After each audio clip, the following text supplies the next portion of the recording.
I'm Rich Thomason.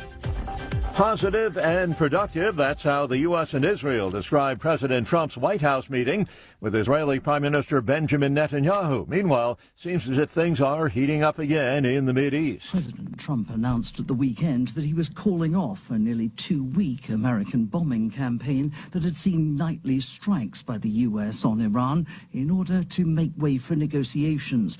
But a statement from U.S. Central Command said that since Sunday, what it called terrorists aligned to Iran had mounted more than 24 drone attacks against U.S. and Saudi targets from bases in eastern Iraq.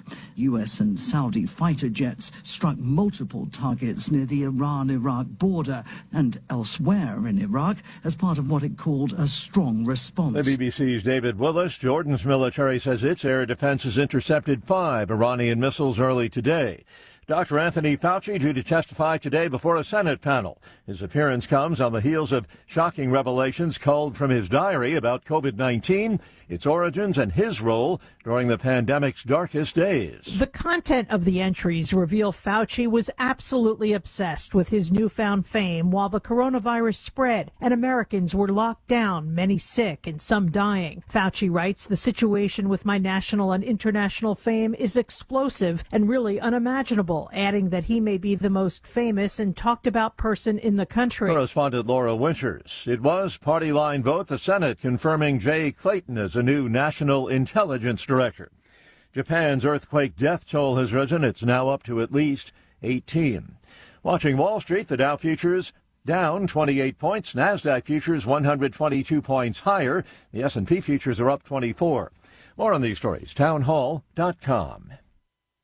Hi, I'm Kirk Cameron. Christian Healthcare Ministries is not another health insurance policy. If you're tired of year-long contracts and pointless restrictions, CHM offers anytime enrollment on your schedule and at your convenience. With CHM, you're paying half the cost of a traditional health insurance plan. So that puts more money back into your budget for everyday needs. Plus, you'll have access to CHM's care solutions for virtual appointments, prescription savings, surgery support, and more. My family and I joined in 2018, and it's changed our lives for the better. We love paying way less while helping other believers afford their medical bills. Take the leap of faith and see why Christians across the nation are better with CHM.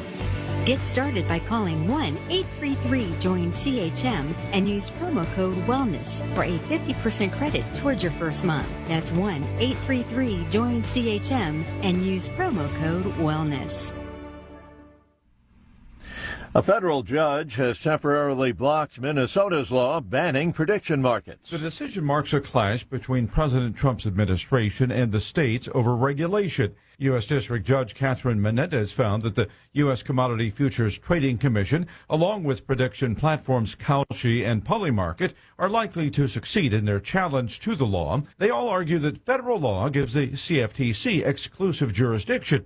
Minnesota Attorney General Keith Ellison disagrees. He insists prediction markets amount to gambling, and he plans to defend the state's law. Bob Agnew reporting. Russia's primary domestic security agency says founder of the messaging app Telegram has been charged with aiding terrorism. He's been placed on an international wanted list. The Federal Security Service says Telegram failed to remove channels, bots, and activity that's actively used by Ukrainian intelligence agencies and terrorist organizations. News and analysis, townhall.com. Perhaps this sharpshooter should consider another line of work. A performer has been shot in the neck with an arrow during a circus in upstate New York. Authorities say it happened during a crossbow sharpshooting demonstration when one performer, apparently not much of a sharpshooter, hit another in the neck as he held up a foam target.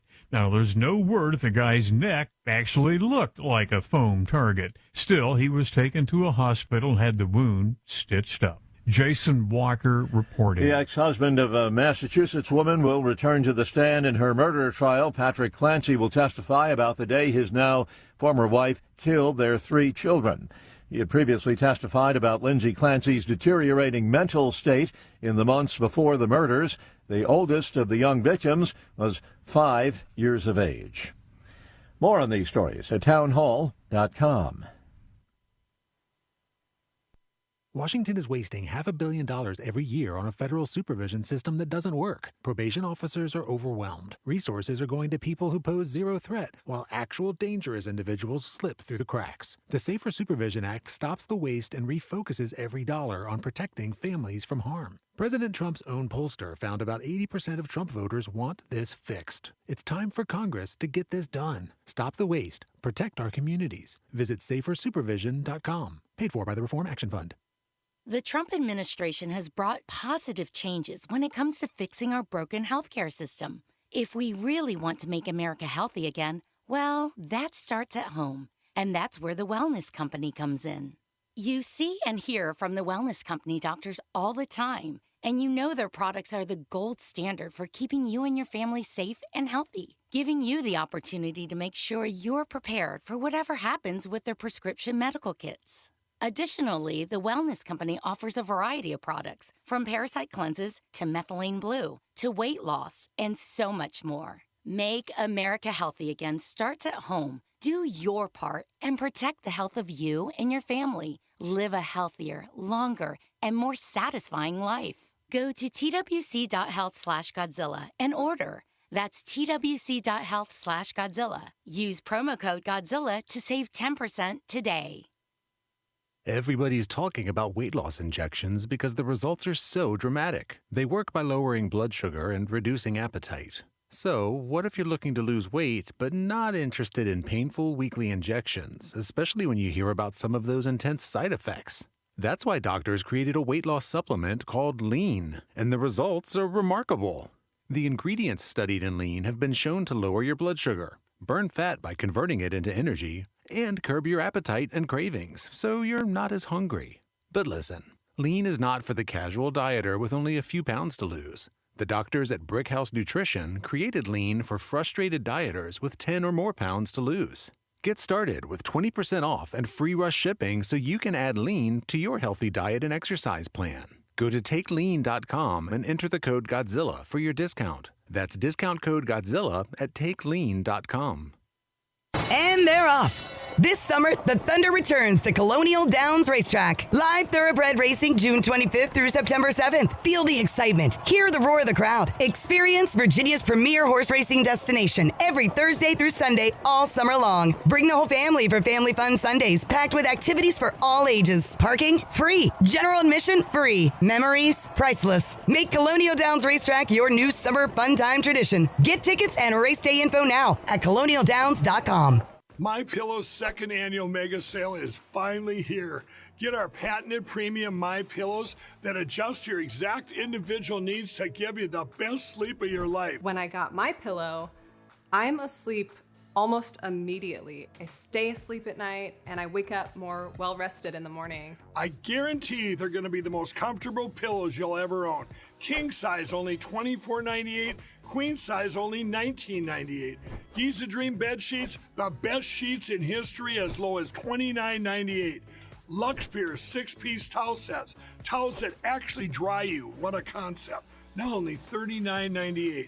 And our made in the USA mattresses and mattress toppers as low as $99.98. So go to mypillow.com or call the number on your screen. Use your promo code to take advantage of our second annual mega sale. Plus, free shipping options available when you order today. So don't delay, order now.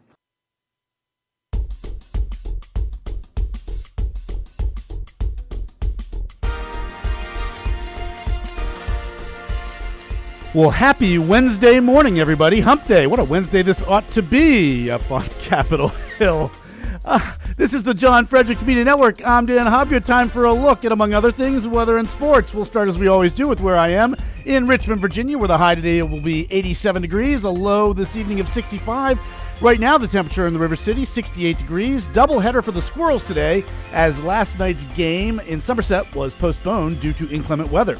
Moving on to D.C., a high today in the nation's capital of 87. We'll see if it feels warmer for Anthony Fauci. Low tonight of 70. Right now, temperature also 70. Nats top the Blue Jays 8-6. First pitch for the two teams today at 1:05 p.m. In Atlanta, you're looking at a high of 92. A low tonight of 71. Right now, the temperature is 75 degrees in Georgia. Braves at Mets today, 1:10 p.m. first pitch. Nashville, also a high today of 92, a low of 68 tonight. Right now, the temperature already 77 degrees in Middle Tennessee. Philadelphia, you're looking at a high today of 84 with spotty storms, a low tonight of 69 with spotty showers. Right now, the temperature in eastern Pennsylvania also 69 degrees. Phils fall to the Marlins in a barn burner, 1-0. 12:10 p.m. first pitch for the two teams today. Morgantown, shout out to all Yins, high today of 78, a low of 56. I like that. Right now, the temperature in Almost Heaven, West Virginia, 68 degrees. And last but certainly not least, my Yinzers in the 412, a high today of 79, a low of 59. Right now, the temperature in the Steel City, 68 degrees. D-backs get their revenge last night, down my Buccos 8-7. First pitch, 12:35 for the two teams in the rubber match today. Kyle Shanahan speaks to the media following a devastating car crash 2 weeks ago, accepts blame for what happened, and Justin Herbert is engaged to singer Madison Beer. Bringing you today's weather and sports update is the Godzilla Wins radio show. For the best insight, analysis, and picks, watch and listen to Godzilla Wins Saturday mornings from 9 to 11 all across the John Fredericks Media Network. Plus, to get John's daily sports picks, go to GodzillaWins.com. Once again, that's GodzillaWins.com. And now for a few words to the wise. And okay, folks, since Anthony Fauci is headed to testify in Congress today, I've decided to call an audible instead of commence with regularly scheduled programming, so to speak. What I want to do this morning is read something that I wrote in early April of 2020 as a result of the great pandemic. This writing was actually a postscript, an epilogue for another much larger writing venture from years before 2020 even, that being a treatise about the concept of political freedom. Several weeks into the pandemic, I suddenly knew that I had more to write. So without further ado, some time ago when composing this treatise, I knew, as I wrote then, that I couldn't possibly address each and every political problem that might arise in societies around the world. Like the men who drafted the U.S. Constitution, I was creating a document primarily about principles, not particulars. My aim was to make my ultimate principle especially clear, so that after reading this, someone could glean what the appropriate policy would be in response to any particular social phenomena. Then the great pandemic of 2020 happened. In response thereto, the voices across our political spectrum seemingly were all off-key. Coronavirus managed to fluster even the most reliable among commentators, who hence succumbed to faulty philosophic premises. Naturally, these pundits' conclusions proved to be faulty as well. Given the dearth, or at least near dearth, of incisive observation about government's proper role amid a pandemic, I suddenly feared that I needed to emphasize the quintessential principle of this document even more than I initially did. Ergo, the present epilogue. Regarding our current predicament, people have basically debated not if government should be able to control private businesses and the average individual, but instead the extent to which government has the quote-unquote right to do so. More than a few have argued for total lockdowns and mandatory sheltering in place. Some, meanwhile, have argued that government should quote-unquote allow businesses that are quote-unquote essential to operate and individuals who are quote-unquote essential employees to leave their homes for work.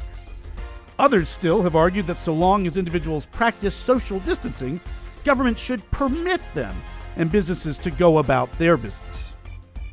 What I'm here to insist is that none of this is any of government's business. Even in the face of a pandemic, government has no right to tell people what to do with their own lives and livelihood.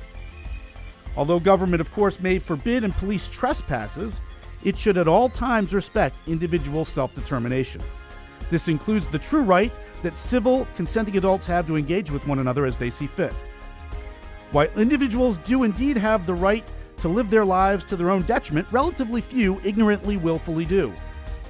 Because an overwhelming majority of people actually care about their own well-being, they generally try to make life-preserving and affirming choices. Recall, for instance, that when America's Centers for Disease Control issued recommendations for social interaction, individuals and businesses in the United States voluntarily began to abide by the measures, well before government officials started to demand compliance. I have thoughts of my own about whether social distancing makes sense under the present circumstances, but that's irrelevant for this writing. Pandemics and epidemics are nothing new. They existed before George Washington, James Madison, Ben Franklin, Alexander Hamilton and company drafted the aforementioned U.S. Constitution. For it, nonetheless, these men did not incorporate an escape clause for natural disasters and such. Why not? Because America's framers understood that that solution, quote unquote, would be worse than any potential problem she might encounter. They knew that mankind's greatest killer, by far, wasn't some virus or volcano, but rather oppressive government. That hasn't changed in 250 years, and it isn't apt to change anytime soon. To paraphrase the tagline for the futuristic 1981 sci-fi film Outland, the ultimate enemy is still despotic man. Okay, so what I'm about to say isn't in this April 2020 writing, primarily because it hadn't become a talking point at that juncture, but this is something that needs to be said and hasn't been, basically. I actually agree with Anthony Fauci and others who began to say that we should follow science. Indeed, we should. So let's examine it.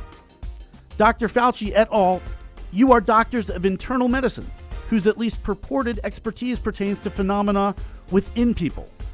I, on the other hand, am a political scientist and doctor of law, whose field of knowledge is the space between people. Accordingly, what science says, Dr. Fauci, is that you should have stayed in your bleepin' lane. You were no more qualified to make social policy than I am to rearrange somebody else's guts. If only you had actually followed the applicable science, we wouldn't be where we are today, with many, myself included, lastingly harmed thanks to your arrogant presumptuousness and overreach. So reflecting on all of this, the key message here is that individual rights are sacrosanct. To reiterate, if some policy would result in unprovoked undue force that deprives individuals, adult individuals, of control over their lives and livelihood, that policy is not okay. Ever. Ever. We'll get back on track with other things tomorrow, but in the meantime, this has been Dan Hobgood for the John Fredericks Media Network. Outside the Box with the Ox is next, followed by The John Fredericks Show. Stay tuned, everybody. 10 years since Philando Castile was pulled over near the Minnesota State Fairgrounds for a broken taillight, since the officer instigating the stop was forced to shoot him for not complying with his orders and being suspected of grabbing for a gun. 10 years since the Minnesota governor encouraged anyone offended to protest in the streets, shutting down interstates, creating a nationwide outrage. Thus, 10 years since liberal politicians blamed not only the cops' quick trigger, but also the laws responsible for the stop in the first place. Pretextual traffic stops were put under the microscope as they accused the officer, Geronimo Yanez, of racially profiling Castile, as a possible suspect in a robbery. Thus, no longer allowed as a reason for cops to pull someone over, expired license tabs, no license plate light, loud muffler, things hanging from the rearview mirror, or a cracked windshield obstructing view of the roadway, and windows tinted too dark. All explicitly deemed non-public safety threats. In response, the Ramsey County Deputies Federation said to unilaterally decriminalize illegal activity discovered pursuant to a legal traffic stop sends a strong signal to those engaged in criminal activity that they can do so with impunity, close quote. At which point, Captain Obvious swooped in and was thanked. But this ushered in a whole new way of addressing crime. Thinking outside the box, what if Nixon had these same lawyers and lawmakers on his side in 1972? Like, we know you broke a bunch of laws, but it's not like that's a crime. Here outside the box with the Ox in the Eastern Time Zone and now in West Virginia on the John Fredericks Media Network. John Fredericks. It is the most egregious thing I've seen in a lifetime. President Trump. The whole thing is ridiculous. When politics start getting wild. They want to have every single thing that you don't want. Raise taxes, men and women's sports. They're going to open up their border. Trump hits the speed dial. Thank you for calling in on such short notice. You came first, John. Wake up with the John Fredericks Show weekday morning, 6 Eastern, 5 Central on JFMN.TV, the massive J-Fred radio network, and all across the socials. You came first, John. Thank you very much, and you do a great job. Right now, download the new WV Sports Nation app from the Apple Store or Google Play and get the entire Mountaineers sports world in the palm of your hand. Right now, get notified when new stories drop about your favorite Mountaineers teams and athletes. Download the WV Sports Nation app right now. Get updates on next level Mountaineers like Weatherholt and Joe Mazzulla. All that and more right in your pocket right now. Download the new WV Sports Nation app from the Apple Store or Google Play. Download the app right now. You hear a lot about weight loss injections because the results are dramatic, but injections aren't for everyone. So doctors created a new generation weight loss supplement. This is non-prescription lean, and the science behind it is impressive. The studied ingredients in lean are intended to address weight loss in 3 powerful ways: help maintain healthy blood sugar, help control appetite, and help convert fat into energy so you burn it faster. Get 20% off with discount code Godzilla at TakeLean.com. Code Godzilla at TakeLean.com. Woke up with a AM light, found the truth still standing right. John Fredericks on the dial, cutting through the noise in style. If you want it straight, you know where to go. He rose like thunder, head to toe. John Fredericks Radio Network. John Fredericks Radio Network. Godzilla of Truth. Hear that roar. Godzilla of Truth. John Fredericks Radio Network. He brings the facts and he brings more. Godzilla of Truth.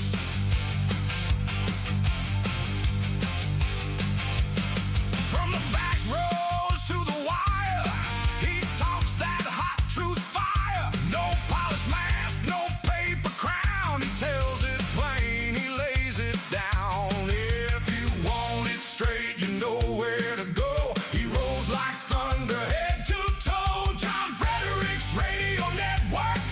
John Fredericks Radio Network. Godzilla of Truth. Hear that roar. Godzilla of Truth.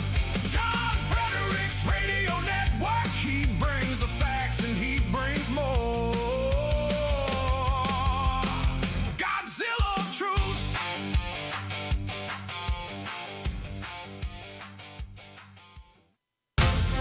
Live from the studios of the John Fredericks Media Network, it's the John Fredericks Show. Grab yourself a cup of 1775 coffee, sit back, and get ready for the best 4 hours of talk in the universe. To be part of the show, just call our toll-free number, 888-480-5646. And now, here's the Godzilla of Truth, the Oracle of the Deplorables, the man who loves the smell of napalm in the morning, John Fredericks.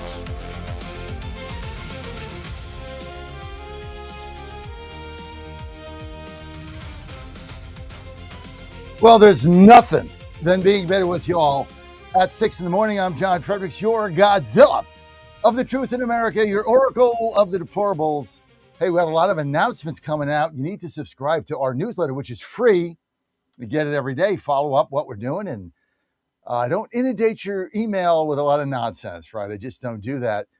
But you just got to go to johnfredericksradio.com, johnfredericksradio.com, and you are good to go right there. You're going to be able to get our newsletter. Just sign up. We'd appreciate it.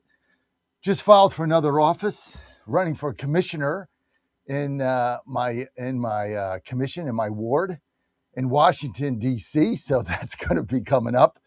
And, you just got to continue to run for things and grow. I'm Ward 2 chairman now. I'm running for a commission, which is on the November ballot, trying to get the signatures now. Hopefully we'll get those done over the weekend. And then we'll be on the ballot in November. And for a local office, advisory neighborhood commission in Washington, D.C. This is an elected position, Dan. And basically now I get right down to the neighborhood level. And look, I cannot ask everybody to get involved with Precinct 2.0 and get involved with their local precincts like everybody's doing all over the country. And then I'm too good for it. I just can't do that. So I'm doing the same thing, Ward 2 chairman right now. Now I'm running for Advisory Neighborhood Commission. That's an ANC position here in Washington, D.C. And we'll get that up pretty soon, get an opportunity for people to donate. The maximum donation, Dan, get this, even you can do this, is $25. That's the maximum donation. So I am right down to the grassroots level, and I'm going to clean up the city, and my pledge is in my neighborhood to get rid of the rats. Sammy's going into retirement. We brought him down to the whatever that is, the courtyard the other day, and he has gotten 2 of the rats, but he's getting a little old now, so, and I don't want to keep taking him to the vet, spend $150 for rabies shots, but he was prowling around there. He hasn't seen any because, he gets the odor and they go away. They're off to somewhere else, but we have a major rat epidemic in the city, and there's a lot of other things I want to do, and you can't do it if you don't run. If you don't run, you can't win. If you don't win, you can't do anything. But it starts with getting involved, Dan, so I'm sure I'll be hitting everybody up for a $25 donation. Can you imagine, Dan, the maximum donation is $25? I mean, it's, one thing about this, when you run for these very local, hyper-local offices, I just got to say that it is very humbling. and it's a good thing. And that's what I told. That's what I told my family last night. They're like, "Where are you going?" It was about the storm, and I'm like, I'm going to be out getting the signatures. I mean, this is not, it's not easy. I'm just out getting signatures, right? It's kind of the way it is. 888-480-JOHN. You want to weigh in? 888-480-5646. And so the John Thune does it again. These guys are incorrigible. They're absolutely beyond the pale of deceitful, incorrigible, and self-righteous little weasels. So what they do yesterday is, get this, I put a TikTok out on it. By the way, you can follow me on all social media at JF Radio Show. So guess what they do yesterday, Dan? You're not going to believe this. So they have a meeting, the leadership of the Senate, this is before the funeral for Lindsey Graham, the weasel leadership of the Senate, and these are weasels, right? The so-called GOP Senate Conference leadership. Well, they have a meeting and they develop talking points for their members. And the talking points, this was reported in the Daily Caller. And the talking points for their members, okay, get this. Here's what it is. They're telling their members what to say if they're asked about the SAVE Act and going on vacation before it's passed. And so they write out the talking points. And here's what the talking points are. Oh, we want to pass the SAVE Act and we support President Trump 100%. Unfortunately, right now in the Senate, we don't have the votes. So the most important thing for us to do right now is to go back and go back into our states and, talk to our constituents about how we can maybe get something like this going forward. They put this out in writing. Oh, we love the SAVE Act. Yeah, we want to pass it. Yeah, we want to support President Trump. But we don't have the votes. And, well, what about going on vacation? They call it recess. It's vacation. Well, what about going on a 6-week vacation? Well, we really have to get back and talk to our constituents, see if we can build more support.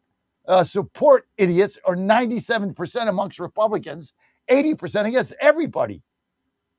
This is what they put out lying talking points. This is your Senate leadership led by John Thune, and we stand around and do nothing. I mean, the fact that we do absolutely nothing has got to be infuriating to everybody and is reaching a fever pitch, and even Trump is getting beyond frustrated. Now, there's a couple things I want to call out. Number one, stop telling me John Thune's your friend. Okay, stop telling me you have a great relationship with him, because if you had a great relationship with the weasel, feckless, cowardly, yellow-belly, do-nothing John Thune, he would be trying to pass the SAVE Act, twisting arms and telling people no money for you. Hey, Collins, you want money? You vote for the SAVE Act or you're gone. You're going to get beat by the communists because we're cutting your ass off. I mean, this is the way, this is old school. All of them. President Trump should go to the RNC and say not another dime for anybody in the Senate. I don't care. What's the difference if you lose the Senate? It doesn't matter. They don't do anything.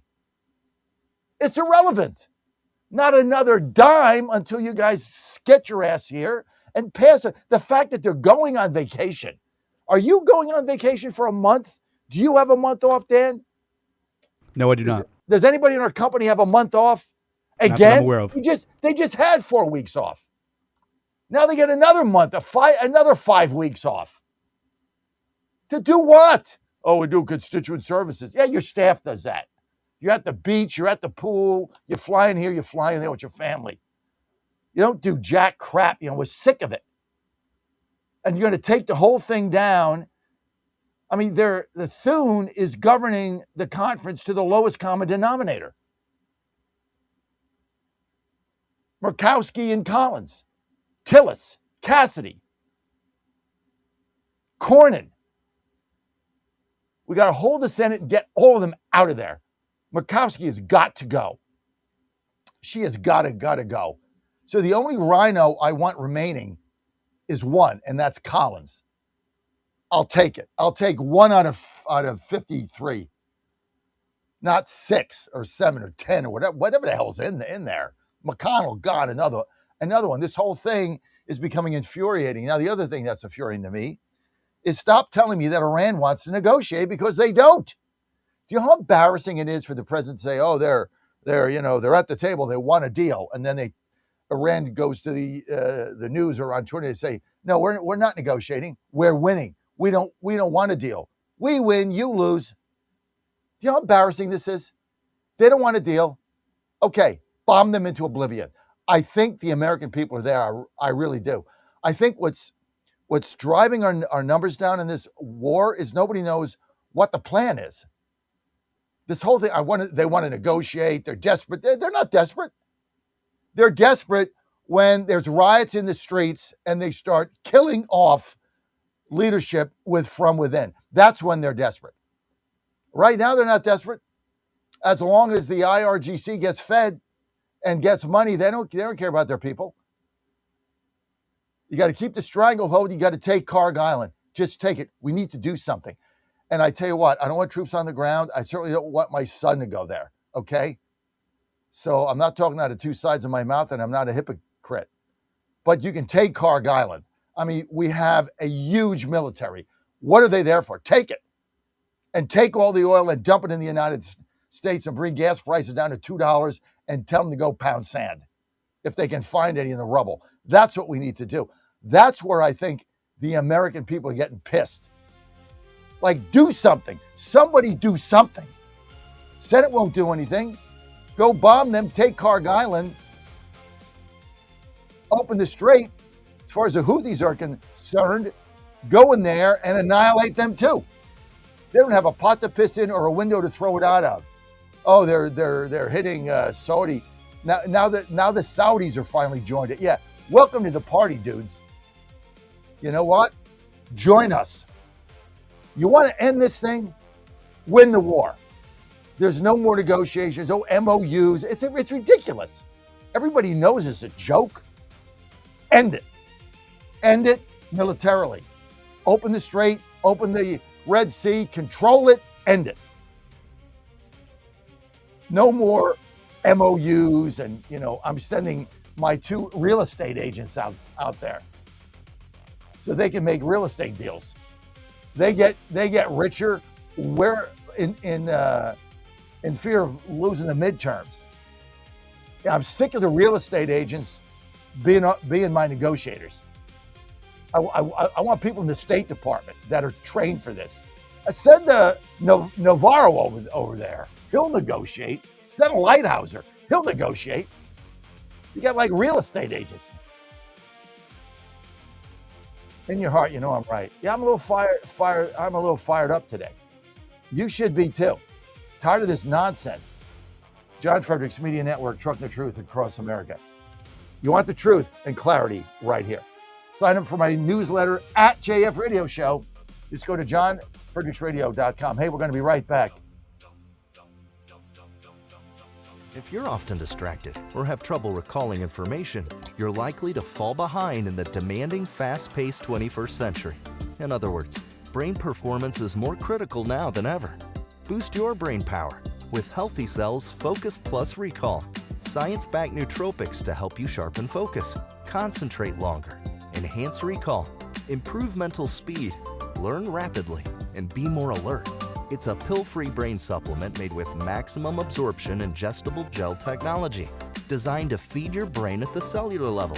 Take it for a test drive. Go to healthycell.com and use code GODZILLA for 20% off your first order of Focus Plus Recall. That's healthycell.com, code GODZILLA for 20% off. MyPillow's second annual mega sale is finally here. Get our patented premium MyPillows that adjust your exact individual needs to give you the best sleep of your life. When I got MyPillow, I'm asleep almost immediately. I stay asleep at night and I wake up more well-rested in the morning. I guarantee they're going to be the most comfortable pillows you'll ever own. King size only $24.98. Queen size only $19.98. Giza Dream bed sheets, the best sheets in history, as low as $29.98. Lux Pier 6-piece towel sets, towels that actually dry you. What a concept. Now only $39.98. And our made in the USA mattresses and mattress toppers as low as $99.98. So go to mypillow.com or call the number on your screen. Use your promo code to take advantage of our second annual mega sale. Plus, free shipping options available when you order today. So don't delay, order now. Trump 2.0 is in full effect. How do you keep up with all the action? I'll tell you. TrumpNationNews.com is your inside source for the inside scoop. Manufacturing, jobs, deportations, and the nation's rejuvenation. The first 100 days and beyond. All the news you need and no liberal gibberish.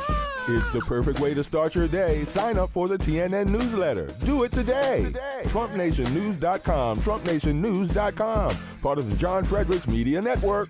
And they're off. This summer, the Thunder returns to Colonial Downs Racetrack. Live thoroughbred racing June 25th through September 7th. Feel the excitement. Hear the roar of the crowd. Experience Virginia's premier horse racing destination every Thursday through Sunday all summer long. Bring the whole family for Family Fun Sundays, packed with activities for all ages. Parking? Free. General admission? Free. Memories? Priceless. Make Colonial Downs Racetrack your new summer fun time tradition. Get tickets and race day info now at colonialdowns.com.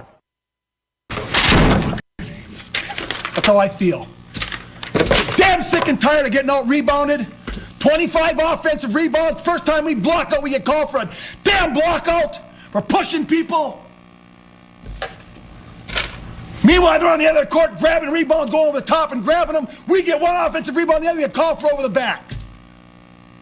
We don't block out very damn well, and we're not getting called, one or the other.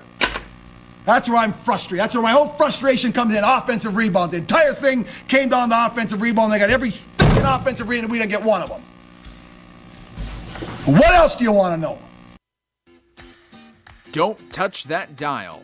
You've found your home of the truth. Do you solemnly swear to tell the truth, whole truth, and nothing but the truth? With the best analysis in America. You can't handle the truth. And now back to the John Fredericks Show. It's just annoying. Let's get to the phone lines. 888-480-JOHN, 888-480. I got your text there, Dan. I got your chat. Yes, it is pretty. I'm pretty hot. There's no because you're sitting here busting your ass every day trying to get this right, trying to get the truth out, and you got these guys going on another vacation, and then they put out talking points to defend their vacation. And they basically lie to you. I mean, this was talking points. Hey, here's your script to lie to the American people.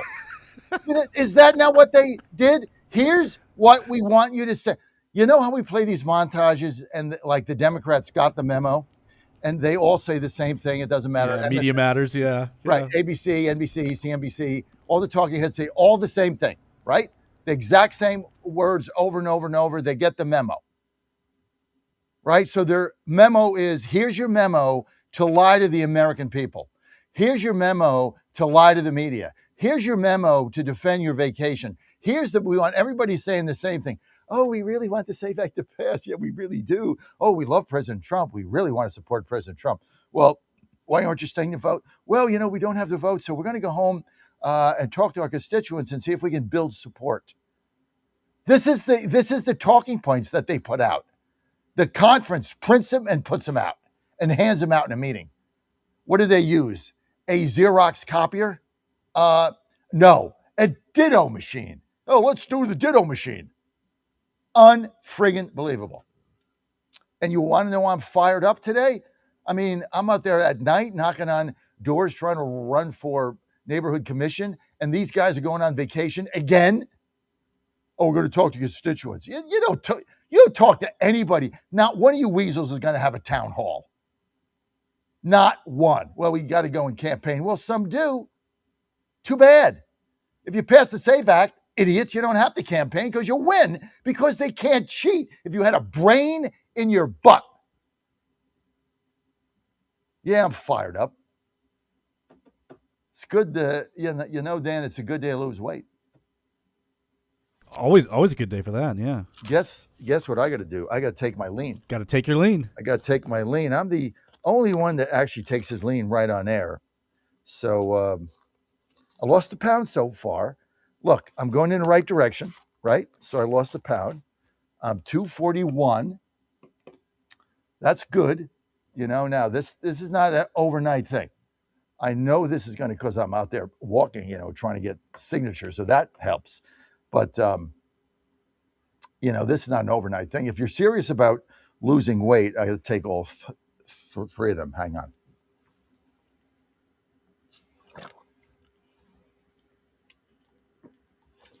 Mm.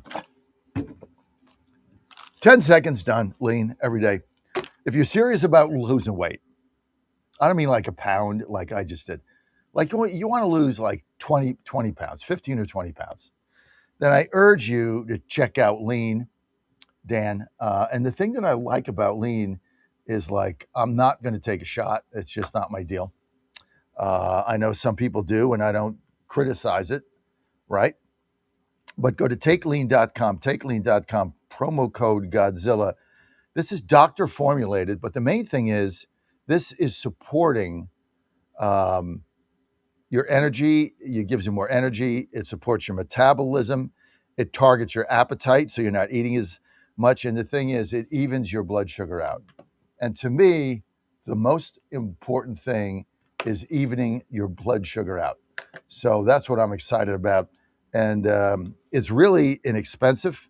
And I'm telling you, it's better than this shot. So I urge everybody to that wants to lose weight. I mean, if you're skinny, you don't have to. That's fine. Or if you want to lose 2 pounds, don't do this. Just go walking or something.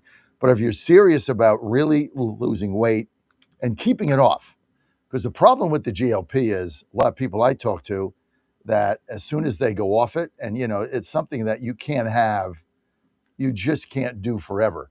But as soon as they go off it, they put the weight back on. So it's just not something that I'm interested in. 888-480, John, you want to weigh in, 888-480-5646. But go to takelean.com, takelean.com, promo code Godzilla, 10% off, takelean.com, promo code Godzilla, 10% off, and you're good to go.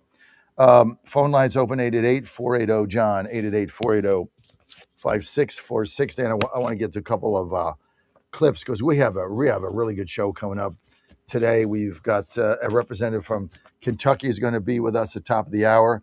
Mark Meckler, my good friend, he'll be with us at 7:30. Jim Pfaff, 8.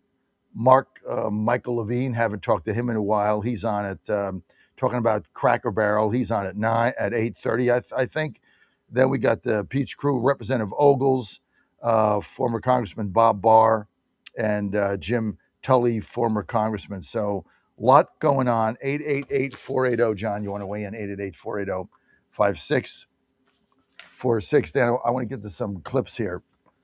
By the way, again, serious weight loss that's healthy. Takelean.com, promo code Godzilla, and you're going to get 10% off. I just take it on air every day, so you can see exactly what I do. You see the bottle, you see me taking it. By the way, Dan, our scripture for the day from Romans 12:1. I appeal to you, therefore, brothers, by the mercies of God, to present your bodies as a living sacrifice, holy and acceptable to God, which is your spiritual worship. Romans 12:1. Let's get to Ted Cruz saying that Mandami's a commie, and he said publishing property owners' names makes violence part of the agenda. That's what Mandami's doing. So if you don't like your landlord, if you don't like what he's doing, they publish their names so you can go, I don't know, beat them up or something. It's called doxing. You ever heard of that? Cruz, roll it. Yeah, look, this is who the communists are. And the word communist sounds jarring, but that is who these people are. Mandami is not a socialist. He is a Marxist. He's a full-on communist. The DSA candidates that he supported that won in New York are full-on communists. The DSA candidates who won in Colorado are full-on communists. And look, as you know, my family has seen this firsthand. Mm. My father was imprisoned and tortured in Cuba as a teenager. My tia Sonia was imprisoned and tortured by Fidel Castro. This can happen, and this is part and parcel of the strategy. It is identify the people you hate and then harass them, threaten them, and violence is part of the plan. That's not a bug. It is a feature. It is the objective. The radical left is perfectly fine with using violence to attack their enemies. They put out a list. That's intended to be a list for their supporters, at a minimum, to go harass these people. But potentially even worse. You remember the United Healthcare executive who was murdered on broad daylight for being a CEO. Luigi Mangione. And the left celebrate. You've got idiots with pictures of this murderer on their shirt, idiots getting him tattooed, cheering on murderers. These are the same people that cheered on the Black Lives Matter and Antifa riots, that cheered on cities burning. These are the same people who, in a really sick demonstration, many of them cheered on Charlie Kirk's murder. And these are the people who, when President Trump was shot in Butler, Pennsylvania, were lamenting that the shooter did not kill him. I mean, it's unbelievable, folks, what is going on out there. I don't know when people are going to wake up. I just want you to wake up. I mean, you think about the Marxist takeover, and it's not Marxist. Stop saying this. This is communism, right? Why would you publish the names of the landlords, their names and addresses, so you can do them harm or harass them or get your army out or, be in front of their home with news cameras? Why else would you do this? These are evil people, and they're at the gate. They're at the gate. Here's CNN revealing footage of U.S. forces responding to new Iranian missile attacks. I'm not sure this is compatible with radio, but Dan, let's just see it here for a second. Cut 3, see if it works. All right, 5 months to the day since President Trump launched the war with Iran, and 4 days since he traded shooting, he said, for the hopes of talking. Iran has answered with missiles, not words.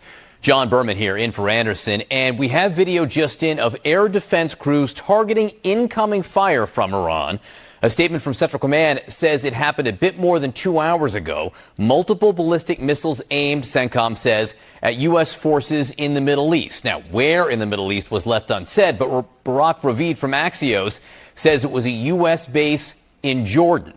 Now, this comes about 10 hours after the president spoke positively about negotiations that he said were underway with Tehran, which Iran was denying. We hear that you're talking right now with leaders on Iran, but Iran has come out publicly and said, we're not talking to the U.S. We're Well, going they to just came out and said we are talking a little while ago because. So could you tell me who you're talking to, Mr. President? For some reason, we can be in the midst of a beautiful discussion, and they'll come out and say, we're not talking, or we didn't discuss nuclear. Well, that's all we discussed because they'll never have a nuclear weapon. They understand that.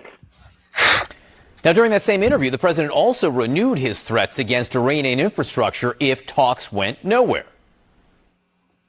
If they don't make a deal, then I go back and I finish the job. But that's going to take them forever to rebuild. If I go back and finish up the job, as some people would like, with the bridges, with the very easy, I could take out most of their bridges in less than an hour. Less than an hour. But, it takes them 10 years to build a bridge. Bridges take the longest, and power plants are second. I can knock out the power plants. Within 1 day, all of their power plants would be gone. And I let them know that, with negotiations. They said, look, people want me to do that. So tonight, he has an answer from Iran. Is this their final word? That's one question. The more pressing one tonight is, what will the president do about it? Actually, that is the question. He talks and they shoot missiles at our bases. I mean, you're all intelligent, right? When an adversary is shooting missiles at U.S. troops and bases, isn't that an act of war? I mean, we have this astounding military. I guess the question is, why not use it? I mean, it's becoming ridiculous. Oh, we're negotiating, and then the next minute they're sending missiles trying to kill our troops because they know every time a body bag comes home, Trump gets closer to losing the midterms, and then they have power, and then they'll not give the war effort any money, and then Iran wins. So Iran is playing a political game. The same thing I would do if I was them. And they also know that, the Democrats are on their side. They know if you're the Iranian IRGC, you know that the Democrat Party and, a portion of America is rooting for Iran to win. They would like to see the Iranians actually win the war, control the straits, the economy crashes, and they win big. So they're rooting for the Iranians, and the Iranians know that. And, all you have to do is turn the news on. Turn on any of the fake news. They know that. So this negotiation, this talk, they want a deal. They're desperate. It's just nonsense. I mean, I'm just sorry. We're not buying it. Here's what we're buying. You say you're going to blow up the bridges, blow them up. You say you're going to blow up the power grids, blow them up. You say you're going to take Carg Island, take it. Do it all in the day and send me an email. I mean, there's too much talking about what we're going to do and not doing it. I mean, after a while, it starts grinding. Oh, yeah, well, that's what they always do. We're negotiating. Who's negotiating? The real estate agents? I mean, I'm a little antsy today. This thing is there's no end in sight, but people understand it if you tell them what exactly we're doing. And so we're getting mixed messages, and that's causing additional frustration. I think Republicans back the war. I think they understand why Trump did it. But now we're looking for, tell us what the plan is here. Not specifically, obviously, but, give us an overall view. And if the overall view is, we tried diplomacy, it isn't going to work. And now we're going to just take them out and finish the job. And what that looks like is our business. And it's going to be very short. Remember shock and awe? Remember they told us about shock and awe? Like they're going to get shock and awe. And then there was shock and awe. So I didn't like the whole Bush thing, but, there was going to be shock and awe. And there was to a certain extent. Well, there's no shock and awe here. So I think most people on our side are going to agree with me that you got to shit here and get off the pot. You got to do something. And you got to do it fast because the communists are at the gate. Here's Kami Mandami. Now he's open to reparations. So Kathy Hochul is his hostage. So now he's going to give reparation money to New Yorkers and New York City residents only. And he's going to get that money from Hochul, who will give it to him because she has to. Otherwise, she'll get beat by Blakeman. You understand how this whole thing works? Kathy Hochul is Mandami's hostage. Do you get that? Like she is a hostage of the mayor of New York City. The only difference is she's not chained to a chair with a piece of tape around her mouth, but she is a hostage. She can't win if this guy doesn't send in his army or if he tells him to stay home in New York or vote for an independent. She can't win. Blakeman will beat him. So she's his hostage. So she will continue to do whatever he wants. Now he wants reparations for New York City residents paid for by other taxpayers in the state working their tail off. Cut 4. Mandami, the commie, roll it. If a commission studying reparations in this city recommended cash reparations for people impacted in New York City, would you support that recommendation? First, I want to say that I stand by what I submitted. Yes. It's the truth. Yes. It's not a personal assessment. And we often think about slavery and the complicity in slavery as being exclusively to certain geographic areas of the country. Right. Here in New York City, we were very complicit. And so I look forward to whatever those findings are. I can't give you an answer in advance of them, but I can tell you that this is critically important because this is also what it looks like to acknowledge what history truly was. See how he smiles and laughs. Yeah, we're getting reparations. Yeah, well, no, it's not just certain parts of the country. It's New York, too. And I've got an army, and I'm going to give everybody money, and I'm going to get it from Hochul, and screw you. This is a movement, folks. Now we're back to reparations. All they want to do is take money from others and give it to their army. Give it to their give it to their army. This is the movement in America. It has nothing to do with anybody today. What happened in 1810 has nothing to do with somebody in 2028. But they're going to give them money. Free food, free phones, free healthcare, free buses. Everything is free. Paid for by those that work, and you got to work harder to pay for those that want the stuff. Until we start taking your property, because we will simply run out of money. And then we start seizing your property, just like they dox the landlord so they can start seizing the apartment buildings. Just like Letitia James wanted to seize Trump's properties in New York City. There's no difference here. They will take what you have and give it to their constituents. This is what communism is. And these are just not words to be thrown around. They're doing it. And they're laughing in your face because they have a movement, and we've got senators going on friggin' vacation. They have a movement, we go on vacation. And you want to know why we're getting our ass kicked? That's why. I mean, the fact, even if you don't pass the SAVE Act, the fact that you're taking another month off and not fighting every day in there is unconscionable to me. Unconscionable.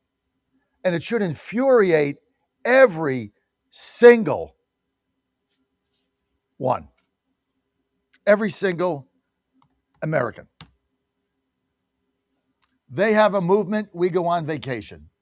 Yes, Dan, that is the title of this segment. It is incredible.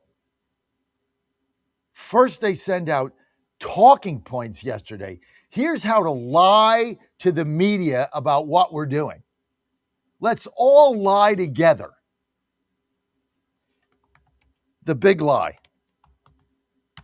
That's what my first segment was. The big lie. Let's lie together and then all go on vacation. We're just going to ride Trump out.